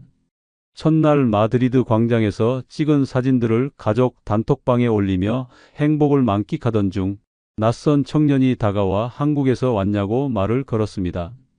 친절해 보이는 인상에 경계심이 풀린 사이 청년은 함께 사진을 찍자며 스마트폰을 꺼냈습니다. 사진을 찍고 돌아선 순간 이 씨의 가방이 열린 채 지퍼가 풀려 있었습니다. 여권, 지갑, 심지어 복용 중인 약까지 모두 사라진 상태였습니다. 신고를 하러 간 경찰서는 차가웠습니다. 이런 건 매일 있는 일이라며 사건 접수조차 소극적이었습니다. 문제는 그 이후였습니다. 소지품이 전혀 없는 상태에서 숙소로 돌아가는 길조차 막막했고 여권이 없어 대사관에 연락해 임시 여권을 발급받아야 했습니다. 하지만 주말이라 업무가 중단된 상태였고 호텔 예약도 여권 정보가 필요해 투숙이 불가능했습니다. 결국 거리에서 하룻밤을 지새우다 경찰의 도움으로 임시 쉼터에 들어갈 수 있었습니다. 정신적 충격은 상상을 초월했습니다. 여행은커녕 길거리 노숙자가 된 것 같은 자괴감이 밀려왔습니다. 이처럼 노년의 해외여행에서 특히 경계해야 할 위험 중 세 번째는 바로 외국인의 눈에 고령자가 쉬운 범죄 대상으로 인식된다는 점입니다. 젊은 여행자에 비해 판단력이 느리고 대응이 느리며 당황할 확률이 높기 때문에 소매치기나 사기의 타깃이 되기 쉽습니다. 특히 유럽의 유명 관광지는 노년층을 겨냥한 전문 범죄 조직이 활동 중이며 이들은 대화로 접근한 뒤 동선과 행동 패턴을 파악해 치밀하게 범행을 저지릅니다. 고령 여행객은 짐이 많고 움직임이 느리며 혼자 다니는 경우가 많아 범죄자의 눈에는 저항 없는 ATM처럼 보일 수 있습니다. 여권과 현금을 함께 보관하는 경우가 많아 단 한 번의 소매치기로 인생 최대의 위기를 맞을 수 있습니다. 더욱이 낯선 언어 환경과 법 체계 속에서 피해를 입었을 때 적극적으로 항의하거나 대응하기가 어렵습니다. 일부 국가는 외국인 피해자에 대한 대응이 형식적이고 연로한 피해자는 진술 능력이 부족하다고 판단해 진지하게 받아들이지 않는 경우도 있습니다. 문제는 단순한 금전 손실이 아닙니다. 여권을 잃으면 여행을 계속할 수 없고 대사관을 찾아가야 하며 본국과의 연락도 끊기게 됩니다. 약을 도난당하면 건강 문제가 심각해지고 스마트폰까지 사라지면 가족과의 연락마저 두절됩니다. 노년층에게 이런 상황은 곧 공포이며 극도의 스트레스를 유발해 심리적 붕괴로 이어질 수 있습니다. 고령자를 겨냥한 범죄는 단순히 지갑을 노리는 것이 아닙니다. 일부 지역에서는 여행객을 납치해 돈을 갈취하거나 숙소 정보를 털어 동행인까지 위험에 빠뜨리는 사례도 있습니다. 특히 고령 여성이 혼자 다닐 경우 혼자 있는 노인이라는 점이 범죄자에게는 유혹 그 자체입니다. 실제로 고령 여행객이 외국에서 강도나 사기, 심지어 인신피해를 당한 사건은 언론에 보도되지 않은 사례까지 합치면 셀 수 없을 정도로 많습니다. 서울에서 평생을 살아온 74세 이종국 씨는 은퇴 기념으로 아내와 함께 캐나다 여행을 계획했습니다.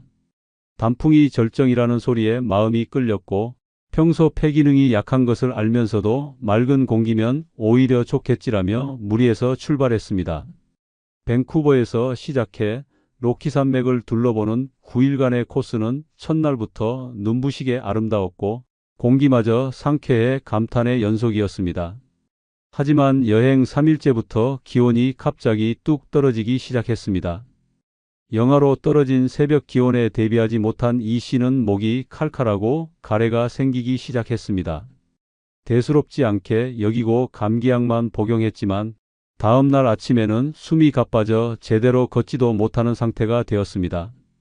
산악지대의 건조하고 차가운 공기는 폐에 큰 부담을 줬고 급성 기관지염으로 병원에 실려갔습니다.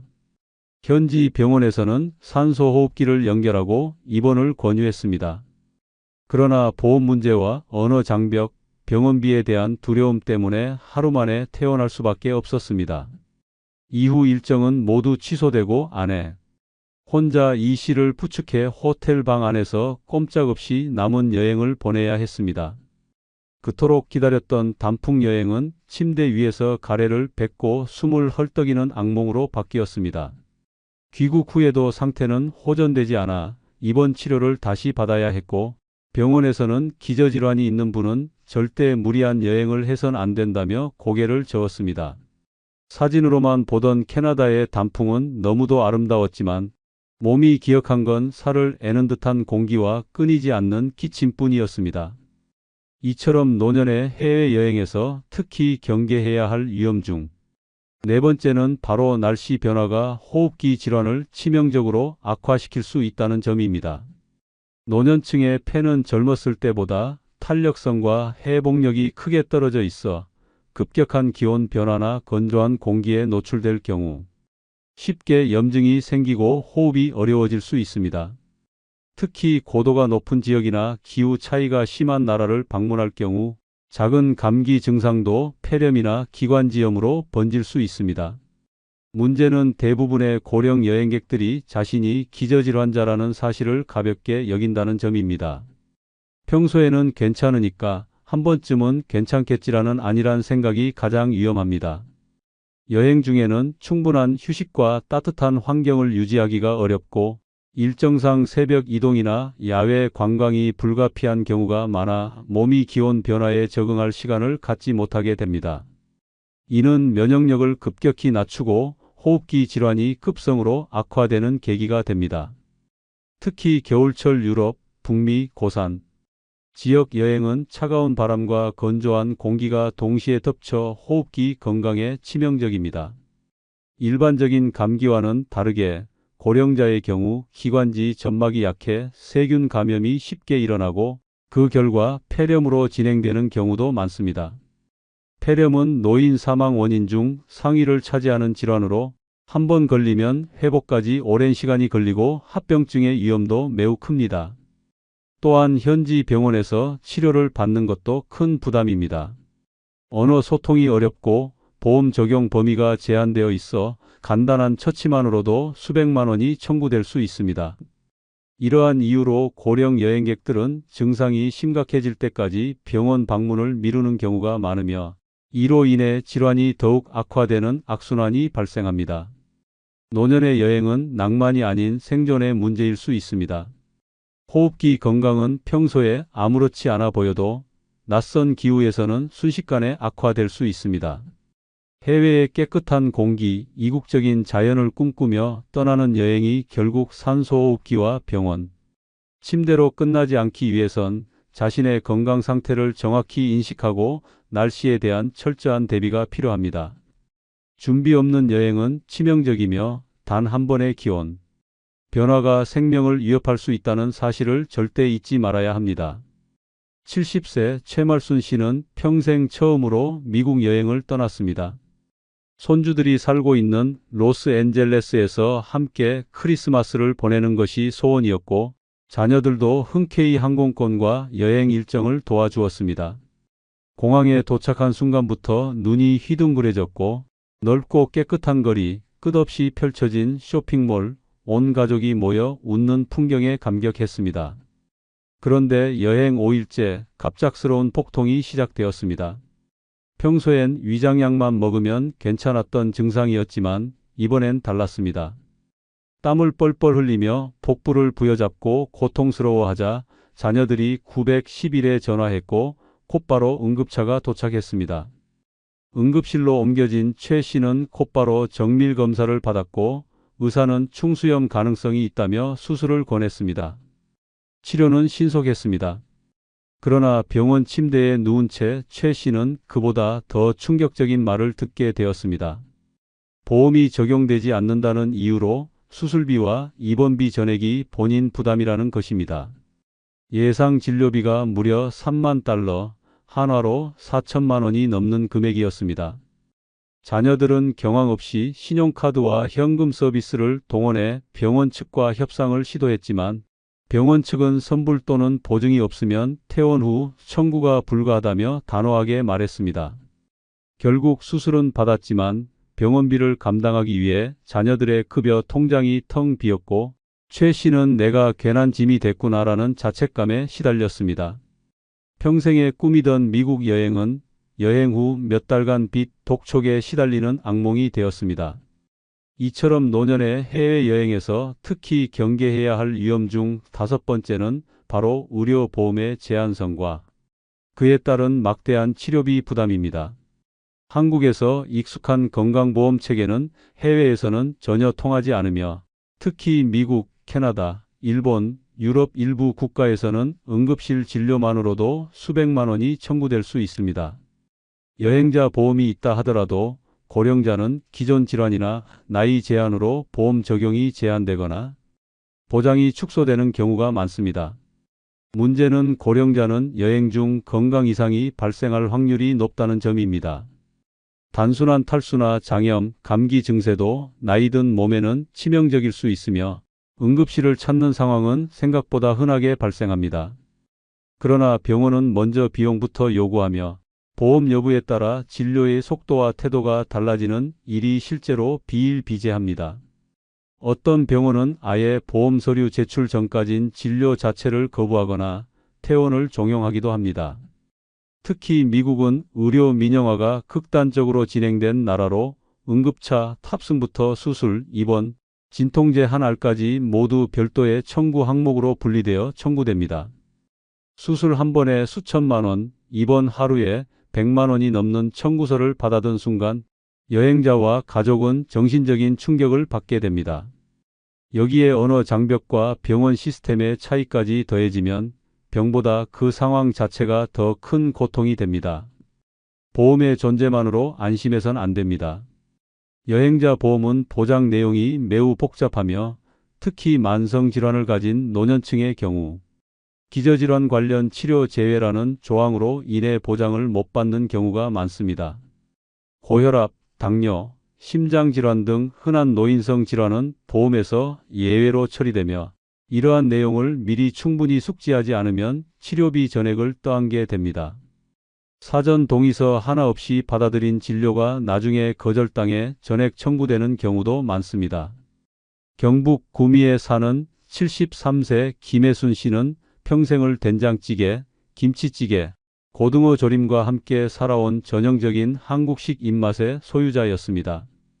그런 김 씨가 평생 소원이라며 선택한 여행지는 다름 아닌 프랑스였습니다.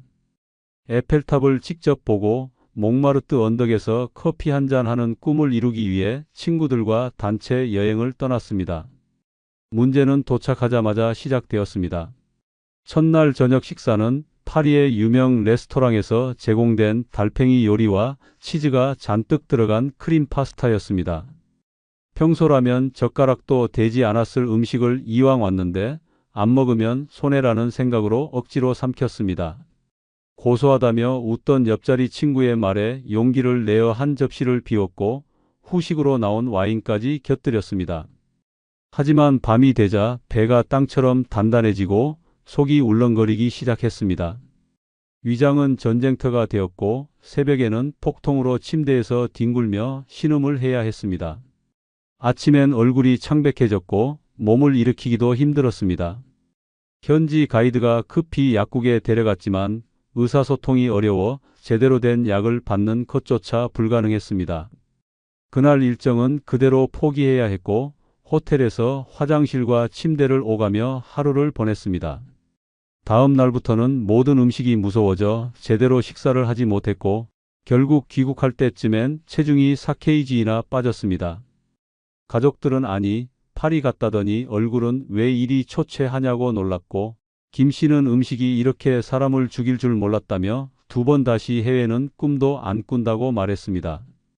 이처럼 노년의 해외여행에서 특히 경계해야 할 위험 중 6번째는 바로 익숙하지 않은 음식이 초래하는 소화장애입니다. 오랜 세월 동안 한국식 식단에 길들여진 위장은 기름기 많고 향신료가 강한 서양식 음식에 갑작스럽게 적응하지 못하며 이는 심각한 소화 불량이나 장 트러블로 이어질 수 있습니다. 단순히 더부룩함이나 가벼운 복통으로 끝나면 다행이지만 경우에 따라 구토, 설사, 탈수까지 이어져 여행 자체를 망치는 상황이 벌어지기도 합니다. 고령자의 소화기관은 노화로 인해 기능이 약화되어 있어 자극적인 음식이나 낯선 재료에 민감하게 반응합니다. 특히 버터, 치즈, 생고기, 해산물, 향이 강한 허브류는 우리 몸의 알레르기 반응이나 급성 위장 장애를 유발할 수 있으며 노인은 이러한 증상을 빠르게 회복하지 못해 장기간 고통을 겪게 됩니다. 이 과정에서 식사를 피하게 되고 결국 영양 불균형이나 탈수로 이어지는 경우도 많습니다. 문제는 음식 선택의 자유가 제한적이라는 점입니다. 단체 패키지 여행일수록 정해진 식단과 메뉴가 제공되며 낯선 환경에서는 본인의 건강 상태에 맞는 음식을 찾기가 쉽지 않습니다. 식재료에 대한 정보를 정확히 파악하기 어려워 알레르기를 유발하는 음식에 무심코 노출되기도 하며 식사 도중 이물감이나 구역질이 올라와도 말로 표현하기 어려운 상황이 빈번히 발생합니다. 결국엔 억지로 먹고 그 대가로 소화기관 전체가 무너지는 고통을 치르게 됩니다. 현지 약국에서 소화제를 구입하려 해도 언어, 장벽, 성분 차이, 복용 방법의 차이 등으로 인해 오히려 부작용을 초래할 위험도 존재합니다. 어떤 약은 국내와 다르게 작용하여 오히려 장을 자극하는 경우도 있으며 여행 중 복용 중인 다른 약과 충돌을 일으킬 수도 있습니다. 특히 당뇨, 고혈압 등의 만성 질환이 있는 경우 잘못된 약 복용은 치명적인 결과를 초래할 수 있습니다. 구독, 좋아요 부탁드립니다. 감사합니다. 깨끗이 씻지 않으면 죽음이 찾아올 수도 있습니다. 단순한 위생 문제가 아니라 세균 감염, 심장병, 치매, 폐혈증까지 부를 수 있습니다. 몸에는 우리가 신경 쓰지 않는 세균의 온상이 존재합니다. 이곳을 제대로 씻지 않으면 피부가 썩고 장기가 망가지며 심한 경우 목숨까지 위협받을 수 있습니다. 많은 사람이 매일 샤워하지만 정작 가장 중요한 부위를 제대로 씻지 않아 병을 키우고 있습니다. 90세까지 건강하게 살고 싶다면 오늘부터 이 6곳을 철저히 씻어야 합니다. 먼저 구독, 좋아요 부탁드립니다. 첫 번째로 반드시 씻어야 할 곳은 입안입니다. 입을 깨끗이 관리하지 않으면 온몸에 치명적인 병이 찾아옵니다. 단순히 입 냄새가 심해지는 문제가 아닙니다. 입안 세균이 온몸을 공격하면서 치매, 심장병, 당뇨병까지 부를 수 있습니다. 제대로 양치하지 않는 것만으로도 수명이 줄어들 수 있다는 사실을 아는 사람이 많지 않습니다.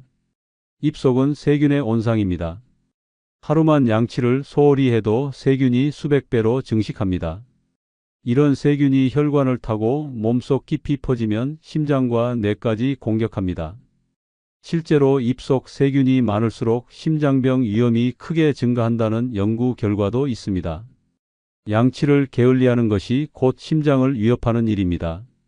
치매와도 깊은 연관이 있습니다. 입속 세균 중 일부는 뇌까지 침투할 수 있습니다. 세균이 뇌에 도달하면 염증을 일으켜 뇌세포를 파괴합니다. 이렇게 뇌세포가 서서히 망가지면서 치매가 진행됩니다. 즉, 매일 이를 제대로 닦지 않으면 치매에 걸릴 확률이 높아지는 것입니다. 실제로 치매 환자의 뇌에서 입속 세균이 발견된 사례도 있습니다. 입을 씻지 않는 것이 곧 뇌를 망가뜨리는 일입니다. 당뇨병도 예외가 아닙니다. 입안에 세균이 많아지면 잇몸에 염증이 생깁니다. 이렇게 생긴 염증 물질이 혈당을 조절하는 인슐린의 기능을 방해합니다. 그 결과 혈당이 급격히 상승하면서 당뇨병이 악화됩니다. 이미 당뇨병이 있는 사람이라면 잇몸병을 방치할 경우 혈당 조절이 어려워지고 합병증 위험까지 커집니다. 단순히 이를 닦는다고 해서 문제가 해결되는 것은 아닙니다. 제대로 닦아야 합니다. 하루 3번 양치는 기본이고 자기 전에는 특히 더 꼼꼼히 닦아야 합니다. 치실과 혀 클리너도 필수입니다. 혀를 닦지 않으면 세균이 남아 다시 이빨과 잇몸을 공격하기 때문입니다. 치아 사이의 음식물 찌꺼기도 철저히 제거해야 합니다. 90세까지 건강하게 살고 싶다면 오늘부터라도 입안을 깨끗이 씻는 습관을 가져야 합니다. 양치를 소홀히 하는 순간 치매, 심장병, 당뇨병이 당신을 위협할 수 있습니다. 입안의 청결이 곧 장수의 비결입니다. 입안을 제대로 관리하지 않아 목숨을 잃을 뻔한 사례가 있습니다. 70대 남성이 잇몸 통증을 대수롭지 않게 여기고 방치했습니다. 양치를 대충 하고 치과도 가지 않았습니다. 처음엔 잇몸이 붓고 피가 나는 정도였지만 시간이 지나면서 통증이 심해지고 잇몸이 썩어 들어갔습니다. 그러던 어느 날 갑자기 고열과 극심한 두통이 찾아왔습니다. 병원에 갔을 때는 이미 세균이 혈관을 타고 온몸으로 퍼진 상태였습니다. 진단 결과 세균성 심내막염이었습니다. 입속 세균이 혈액을 타고 심장까지 침투하면서 심장 판막에 염증을 일으킨 것입니다. 심장이 제대로 기능하지 못하면서 호흡 곤란과 가슴 통증이 심해졌습니다. 의사는 즉시 수술을 하지 않으면 생명이 위험하다고 경고했습니다. 결국 긴급 수술을 받았고 다행히 목숨은 건졌지만 심장은 완전히 회복되지 않았습니다. 평생 약을 먹으며 살아가야 하는 몸이 되었습니다. 작은 잇몸 염증을 가볍게 여긴 결과는 치명적이었습니다. 양치질 하나 소홀히 한 것이 목숨을 위협한 것입니다. 입속 세균이 온몸을 망가뜨릴 수 있다는 사실을 절대 잊어서는 안 됩니다. 두 번째로 반드시 씻어야 할 곳은 귀 속입니다.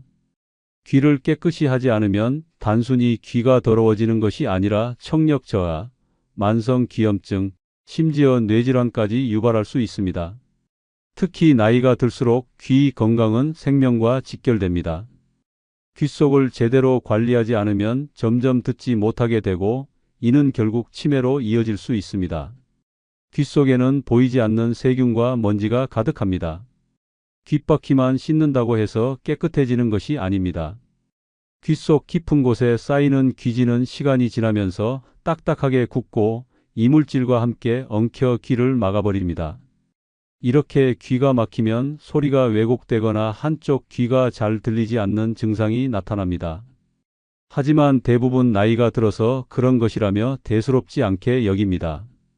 이 상태가 계속되면 결국 청력이 심각하게 손상되며 회복이 어렵습니다. 더 심각한 것은 귀에 염증이 생기면 뇌까지 영향을 미친다는 점입니다.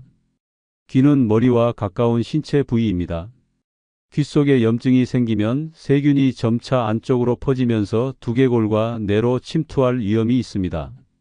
실제로 중이염을 방치했다가 뇌수막염으로 발전한 사례도 많습니다.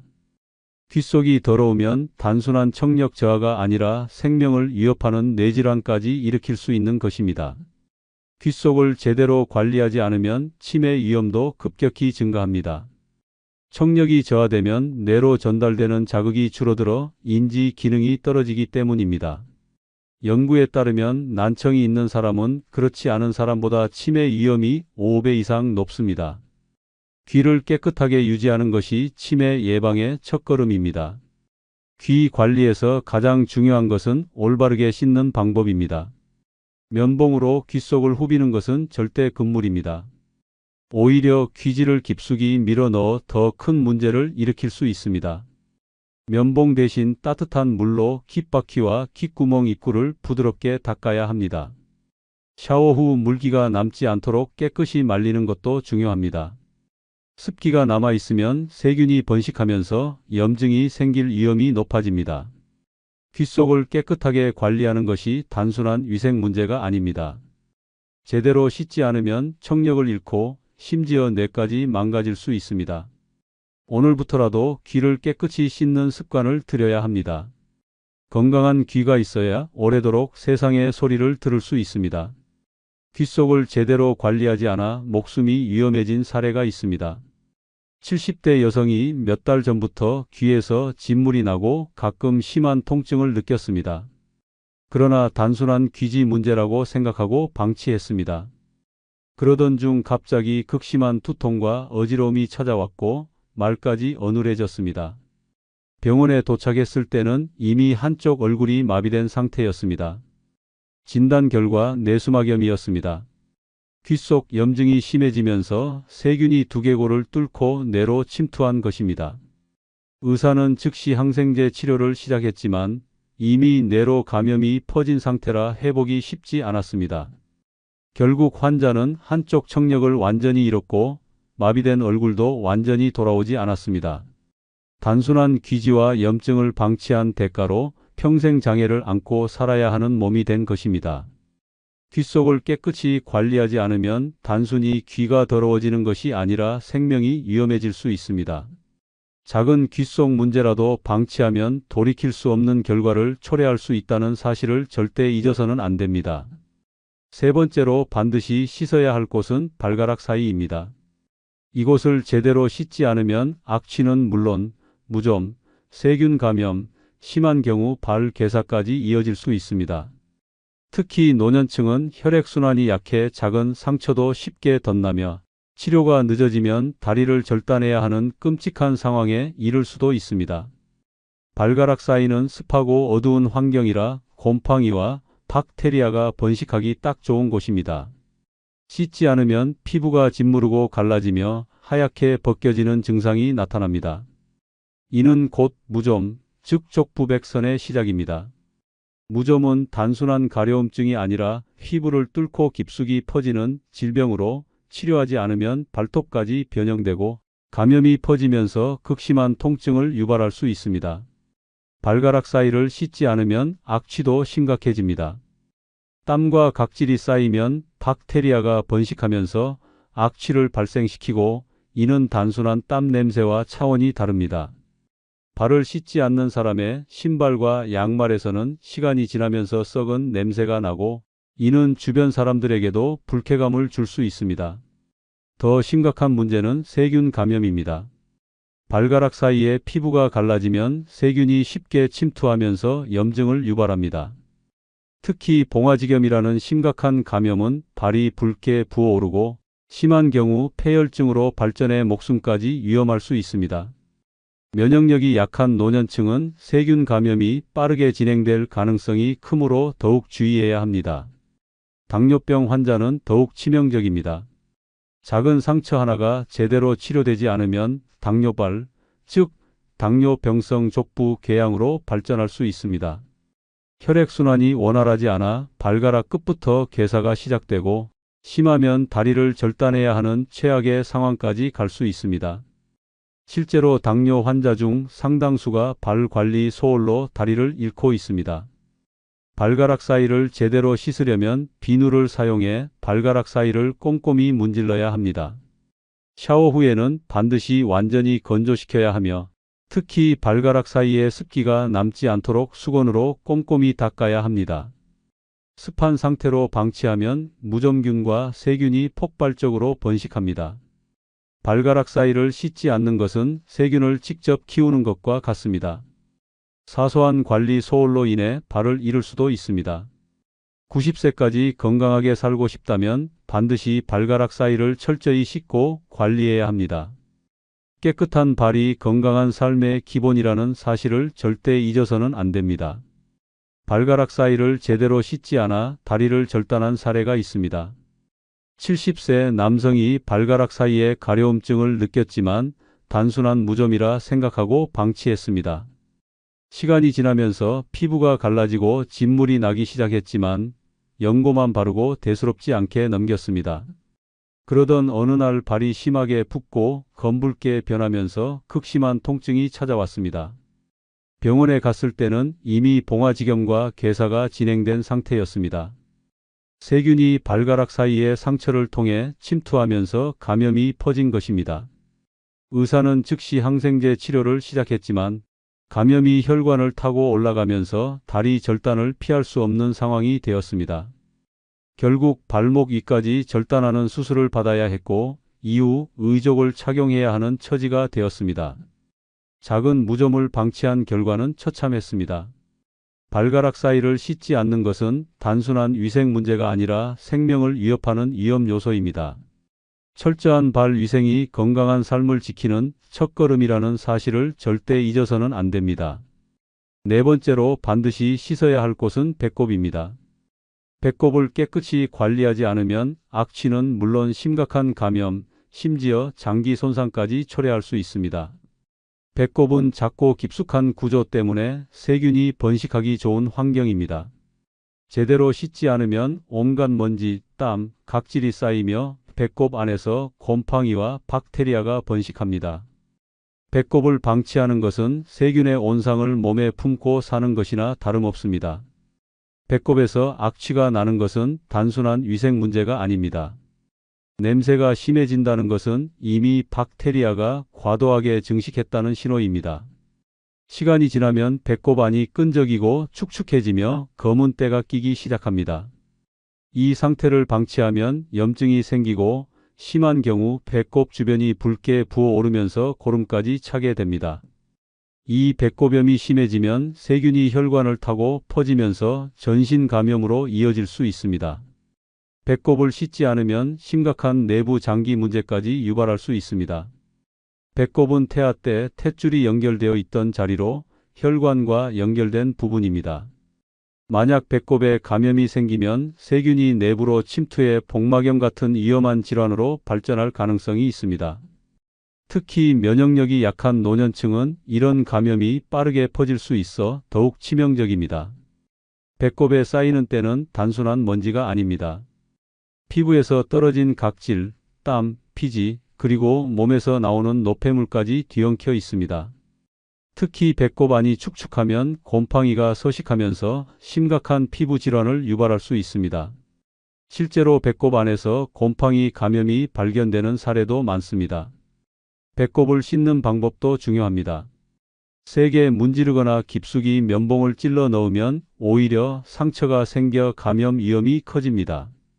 부드러운 면봉이나 젖은 수건으로 살살 닦아야 하며 샤워할 때 비누를 이용해 가볍게 문질러 주는 것이 좋습니다. 씻은 후에는 반드시 배꼽을 완전히 건조시켜야 합니다. 습기가 남아 있으면 오히려 세균 번식을 촉진할 수 있습니다. 배꼽을 방치하면 단순한 냄새 문제가 아니라 온몸에 퍼지는 감염으로 이어질 수 있습니다. 건강하게 장수하고 싶다면 오늘부터라도 배꼽을 깨끗이 씻어야 합니다. 깨끗한 배꼽이 건강한 몸을 유지하는 기본이라는 사실을 절대 잊어서는 안 됩니다. 배꼽을 씻지 않아 목숨을 잃을 뻔한 사례가 있습니다. 50대 남성이 배꼽에서 심한 냄새가 나고 가려움을 느꼈지만 대수롭지 않게 여겼습니다. 배꼽을 씻지 않는 습관이 있었고 안에 까맣게 때가 끼어 있었지만 그냥 놔뒀습니다. 시간이 지나면서 배꼽이 붉어지고 부어오르더니 통증이 심해졌습니다. 결국 배꼽에서 고름이 흘러나왔고 열까지 나기 시작했습니다. 병원에 갔을 때는 이미 배꼽염이 심각한 상태였습니다. 세균이 피부를 뚫고 내부로 퍼지면서 염증이 장기 근처까지 확산되고 있었습니다.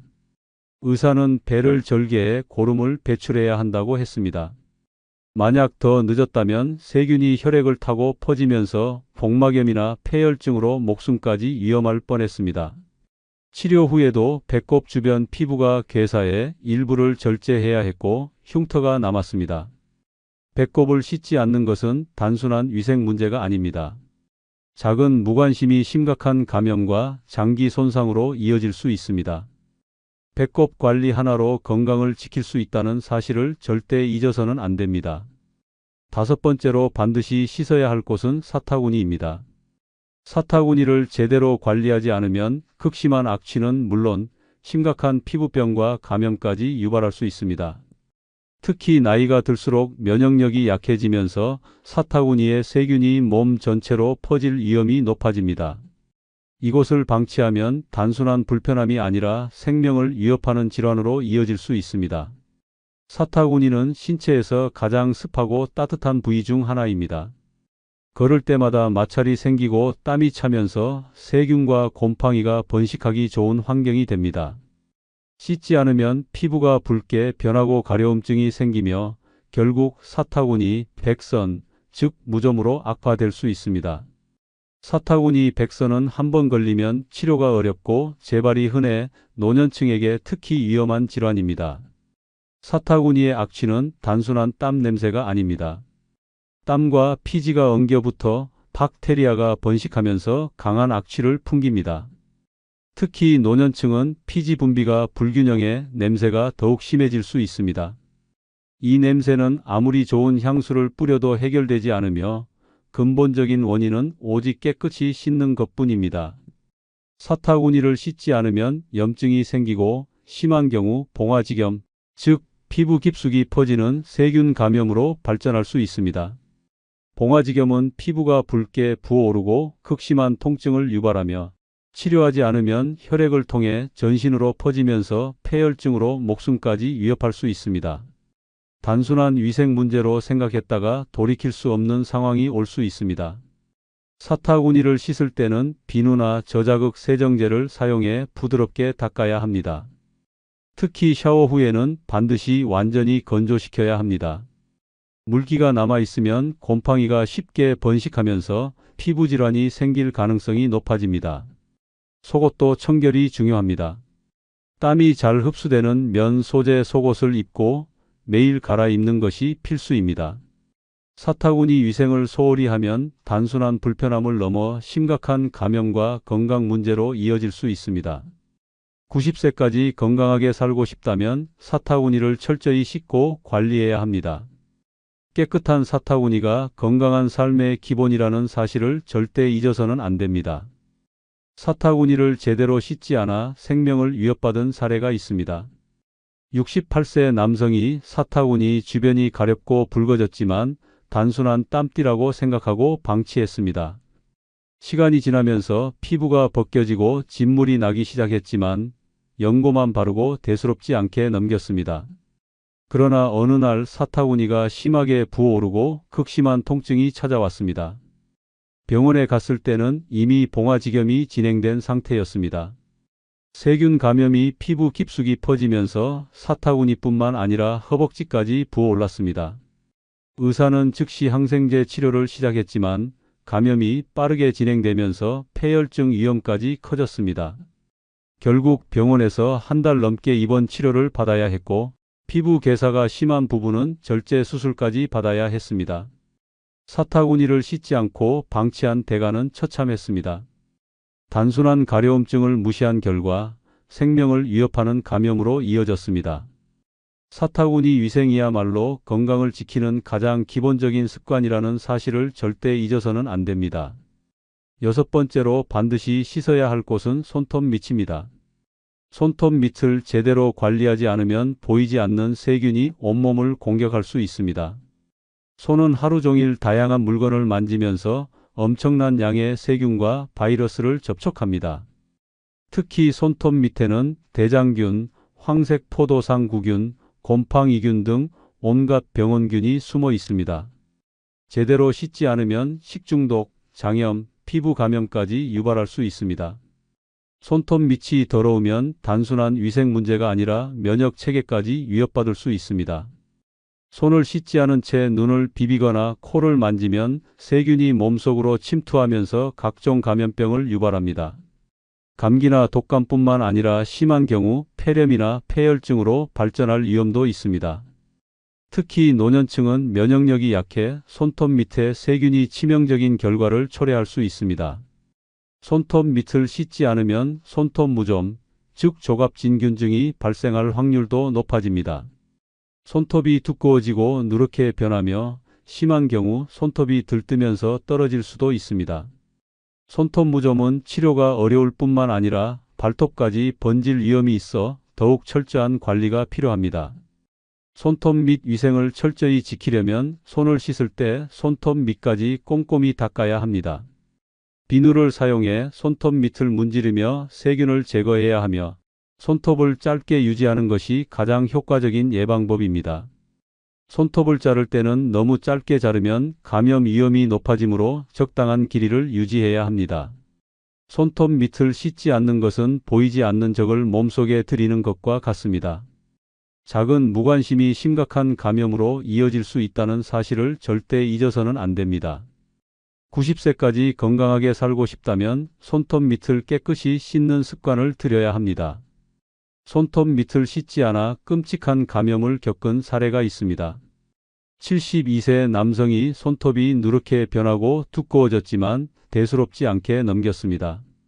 평소 손을 자주 씻지 않았고 손톱 밑에는 보이지 않는 때와 먼지가 가득했습니다. 그러던 중 손끝이 붓고 욱신거리는 통증이 시작됐습니다. 시간이 지나면서 손가락이 벌겋게 부어오르고 고름까지 차올랐습니다. 병원 진단 결과 손톱 밑 박테리아 감염이었습니다. 세균이 손톱 밑으로 침투하면서 염증이 퍼진 것입니다. 치료를 미루다가 감염이 손 전체로 번지면서 폐혈증 위험까지 커졌습니다. 의사는 즉시 손톱 일부를 제거하고 항생제 치료를 시작했습니다. 그러나 감염이 심해 결국 손가락 일부를 절단해야 했습니다. 손톱 밑을 씻지 않는 것은 작은 병균을 몸속에 들이는 것과 같습니다. 단순한 무심함이 끔찍한 결과를 초래할 수 있다는 사실을 절대 잊어서는 안 됩니다. 깨끗한 손톱 밑이 건강한 몸을 지키는 첫걸음입니다. 몸을 씻는 것은 단순한 습관이 아닙니다. 생명을 지키는 필수적인 행동입니다. 이 6곳을 철저히 씻는 것만으로도 치명적인 감염과 질병을 예방할 수 있습니다. 90세까지 건강하게 살고 싶다면 더 이상 위생을 소홀히 하지 마세요. 깨끗한 몸이야말로 장수의 기본입니다. 구독, 좋아요 부탁드립니다. 감사합니다. 같이 사는 게 이렇게 힘들 줄 알았으면 애초에 결혼 안 했을 거야. 그래? 나도 마찬가지야. 이제는 너랑 말하는 것도 지친다. 부부 관계는 갑자기 끝나는 것이 아닙니다. 사랑이 사라지는 순간도 없습니다. 다만 무관심이 쌓이고 다툼이 반복되며 어느새 서로에게 아무런 감정도 남지 않는 순간이 올 뿐입니다. 함께 있지만 외롭고 대화는 상처가 되며 상대방이 힘들어도 아무렇지 않다면 이미 부부의 인연은 끝나가고 있는 것입니다. 사랑이 미움으로, 미움이 무관심으로 변하는 순간 부부 관계는 조용히 무너집니다. 지금 당신의 관계는 어떤가요? 좋아요, 구독 부탁드립니다. 부부의 인연이 끝났다는 첫 번째 신호는 모든 대화가 결국 다툼으로 끝날 때입니다. 대화가 사라진 부부는 위험하지만 대화할 때마다 싸우는 부부는 이미 끝을 향해 가고 있습니다. 대화는 관계를 유지하는 필수 요소입니다. 하지만 그 대화가 매번 다툼으로 끝난다면 그것은 더 이상 소통이 아니라 감정의 폭발일 뿐입니다. 처음에는 작은 오해에서 시작됩니다.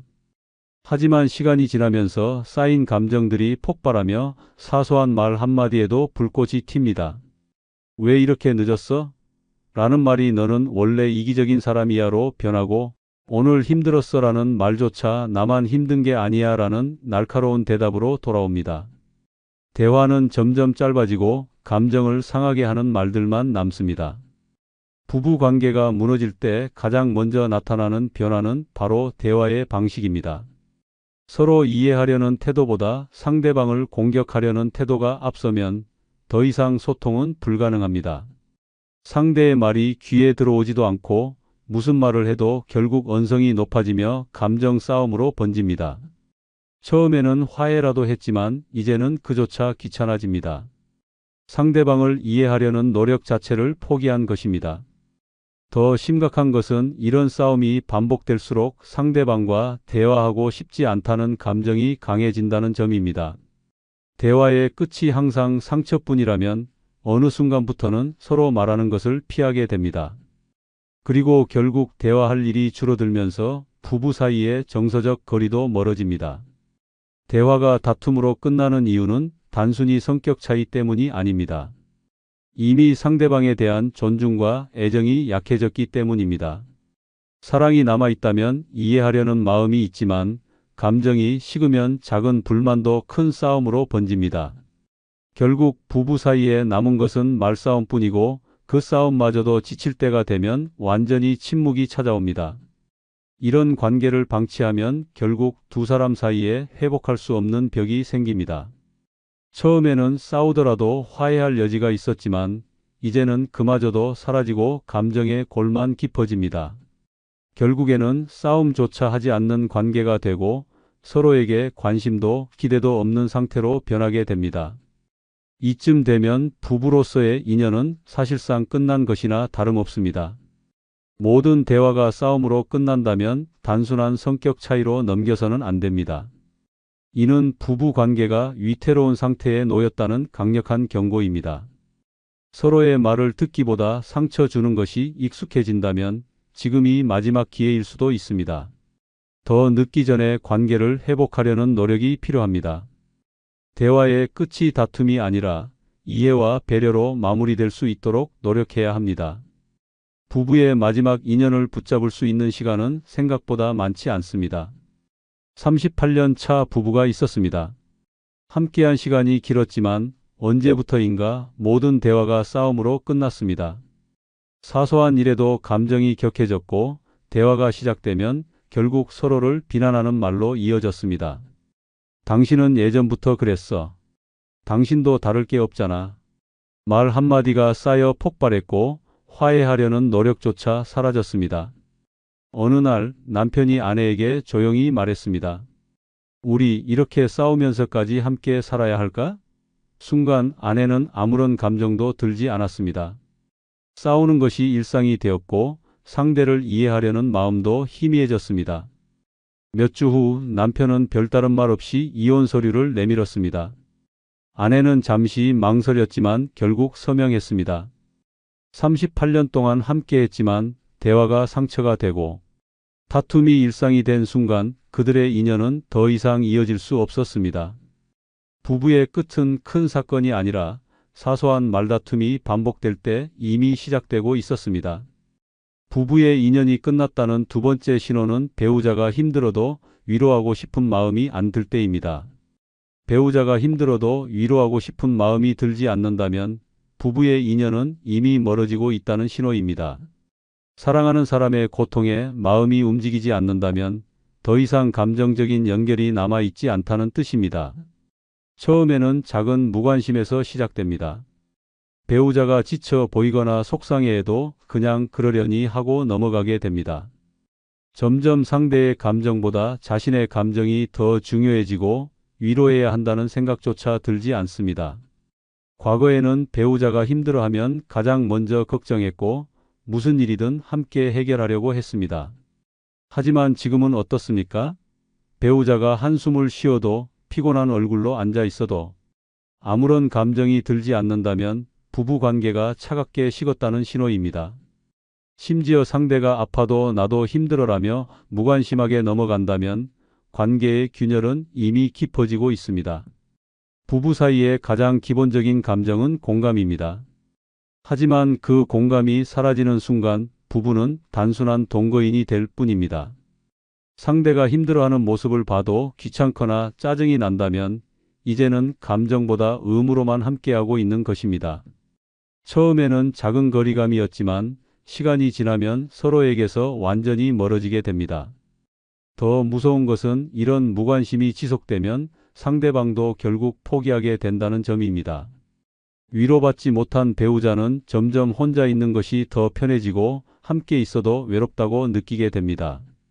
대화는 줄어들고 감정을 나누지 않으면서 부부 관계는 점점 형식적인 관계로 변해갑니다. 그리고 결국에는 서로를 필요로 하지 않는 상태가 됩니다. 이런 상태를 방치하면 어느 순간 둘 사이에는 회복할 수 없는 벽이 생깁니다. 배우자가 힘들어할 때 위로하지 않는 것이 당연해지고 감정을 공유하지 않는 것이 익숙해지면 부부 관계는 더 이상 의미가 없어집니다. 결국에는 이혼을 고민하거나 부부로서의 의미를 완전히 상실한 채 몸이 건조한 삶을 이어가게 됩니다. 부부 관계는 저절로 유지되지 않습니다. 관심과 배려가 사라지는 순간 관계도 서서히 무너져 갑니다. 배우자가 힘들어할 때 외면하는 것이 습관이 된다면 지금 당장 경각심을 가져야 합니다. 작은 관심과 따뜻한 한마디가 부부 관계를 살릴 수 있습니다.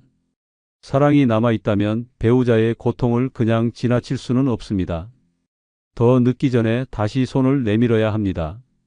무관심이 쌓이면 결국 남는 것은 아무런 감정도 없는 공허한 관계뿐입니다. 29년 차 부부가 있었습니다. 예전에는 배우자가 힘들어하면 가장 먼저 위로해 주던 사이였습니다. 하지만 언제부턴가 서로의 감정에 무감각해졌습니다. 남편은 직장에서 스트레스를 받고 지쳐서 돌아와도 아내는 아무런 관심을 보이지 않았습니다. 아내가 한숨을 쉬며 피곤하다고 해도 남편은 무심하게 TV만 바라봤습니다. 어느 날 아내가 병원에서 건강 이상이 있다는 진단을 받았습니다. 불안한 마음에 남편에게 말했지만 남편은 무덤덤하게 그럼 병원 열심히 다녀라고 말했습니다. 순간 아내는 깨달았습니다. 이 사람에게 나는 더 이상 중요한 존재가 아니구나. 그날 이후 아내도 남편에게 무관심해졌습니다. 두 사람은 같은 공간에 있어도 서로의 감정을 신경 쓰지 않았습니다. 결국 부부 상담을 받아봤지만 서로를 위로하고 싶은 마음이 들지 않는다는 사실만 확인했을 뿐이었습니다.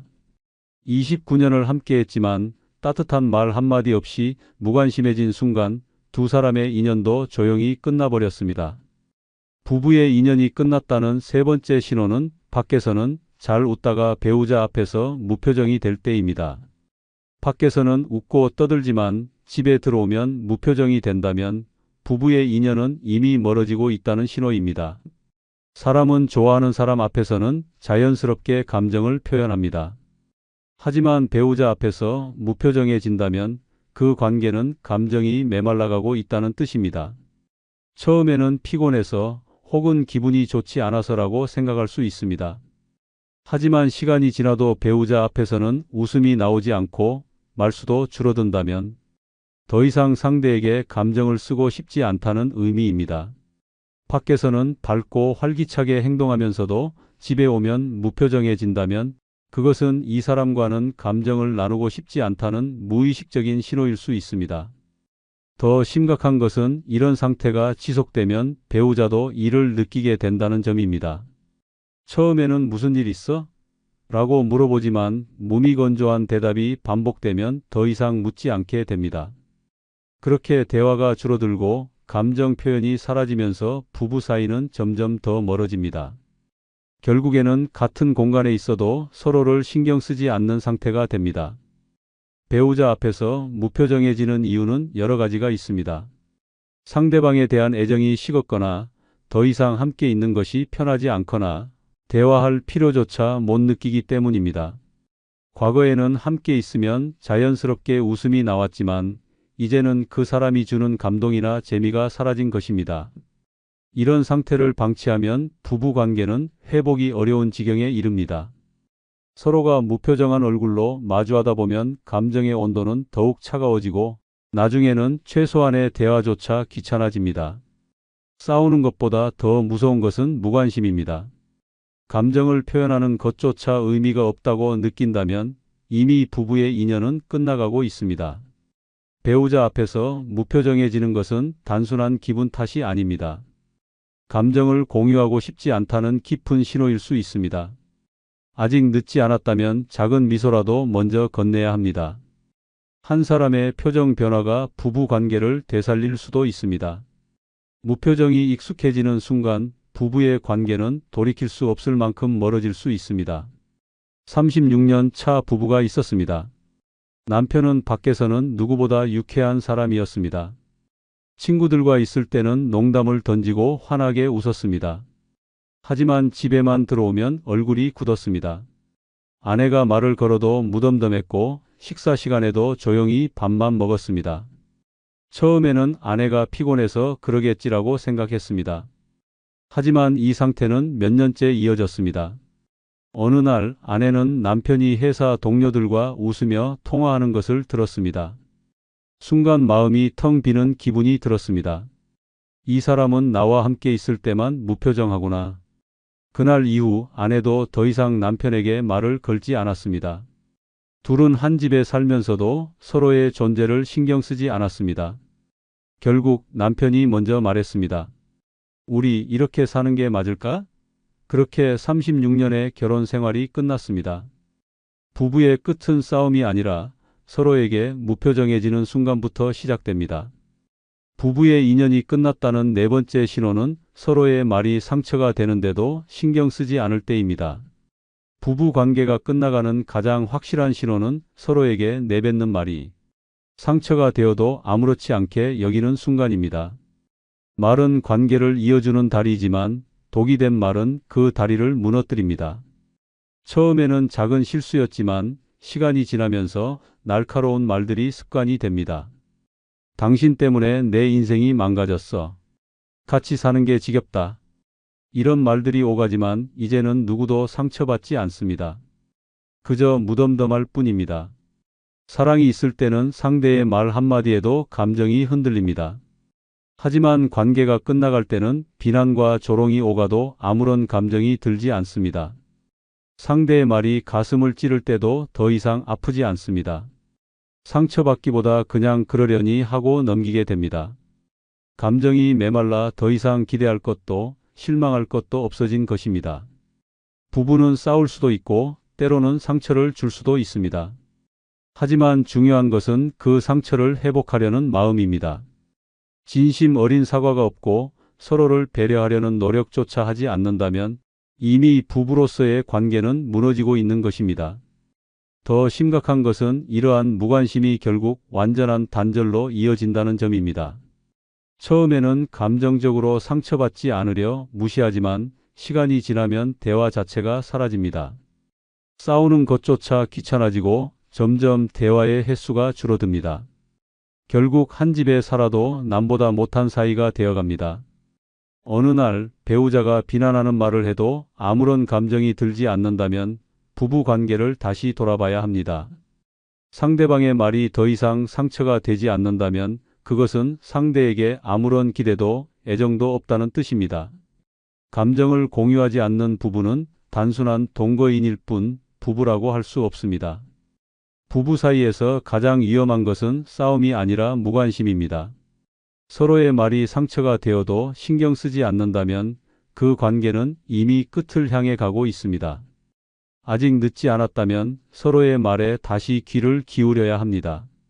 관계를 회복하려는 작은 노력이라도 없다면 부부의 인연은 조용히 그러나 확실하게 끝나고 말 것입니다. 35년 차 부부가 있었습니다. 오랜 세월을 함께했지만 이제는 서로에게 내뱉는 말이 칼날처럼 날카로웠습니다. 당신이랑 결혼한 게 내 인생 최대 실수야. 그래서 뭐 이제 와서 후회라도 해? 상처 주는 말들이 오갔지만 둘 중 누구도 더 이상 아파하지 않았습니다. 처음에는 싸울 때마다 화해하려 노력했습니다. 하지만 이제는 사과도 없고 감정도 없습니다. 비난과 조롱이 일상이 되었고 상대가 어떤 말을 하든 무덤덤했습니다. 어느 날 남편이 아내에게 차갑게 말했습니다. 넌 이제 나한테 아무 의미 없어. 하지만 아내는 그 말조차 흘려버렸습니다. 결국 둘은 조용히 이혼을 결정했습니다. 한때는 사랑했던 사람, 함께한 세월이 35년이었지만 말이 더 이상 상처가 되지 않는 순간 부부의 인연도 끝나 있었습니다. 부부 관계는 큰 싸움으로 무너지는 것이 아닙니다. 서로의 말이 더 이상 아무 의미도 갖지 않을 때 그 관계는 이미 끝난 것입니다. 부부의 인연이 끝났다는 5번째 신호는 모든 대화가 결국 다툼으로 끝날 때입니다. 부부가 함께 밥을 먹는 시간은 단순히 배를 채우는 순간이 아닙니다.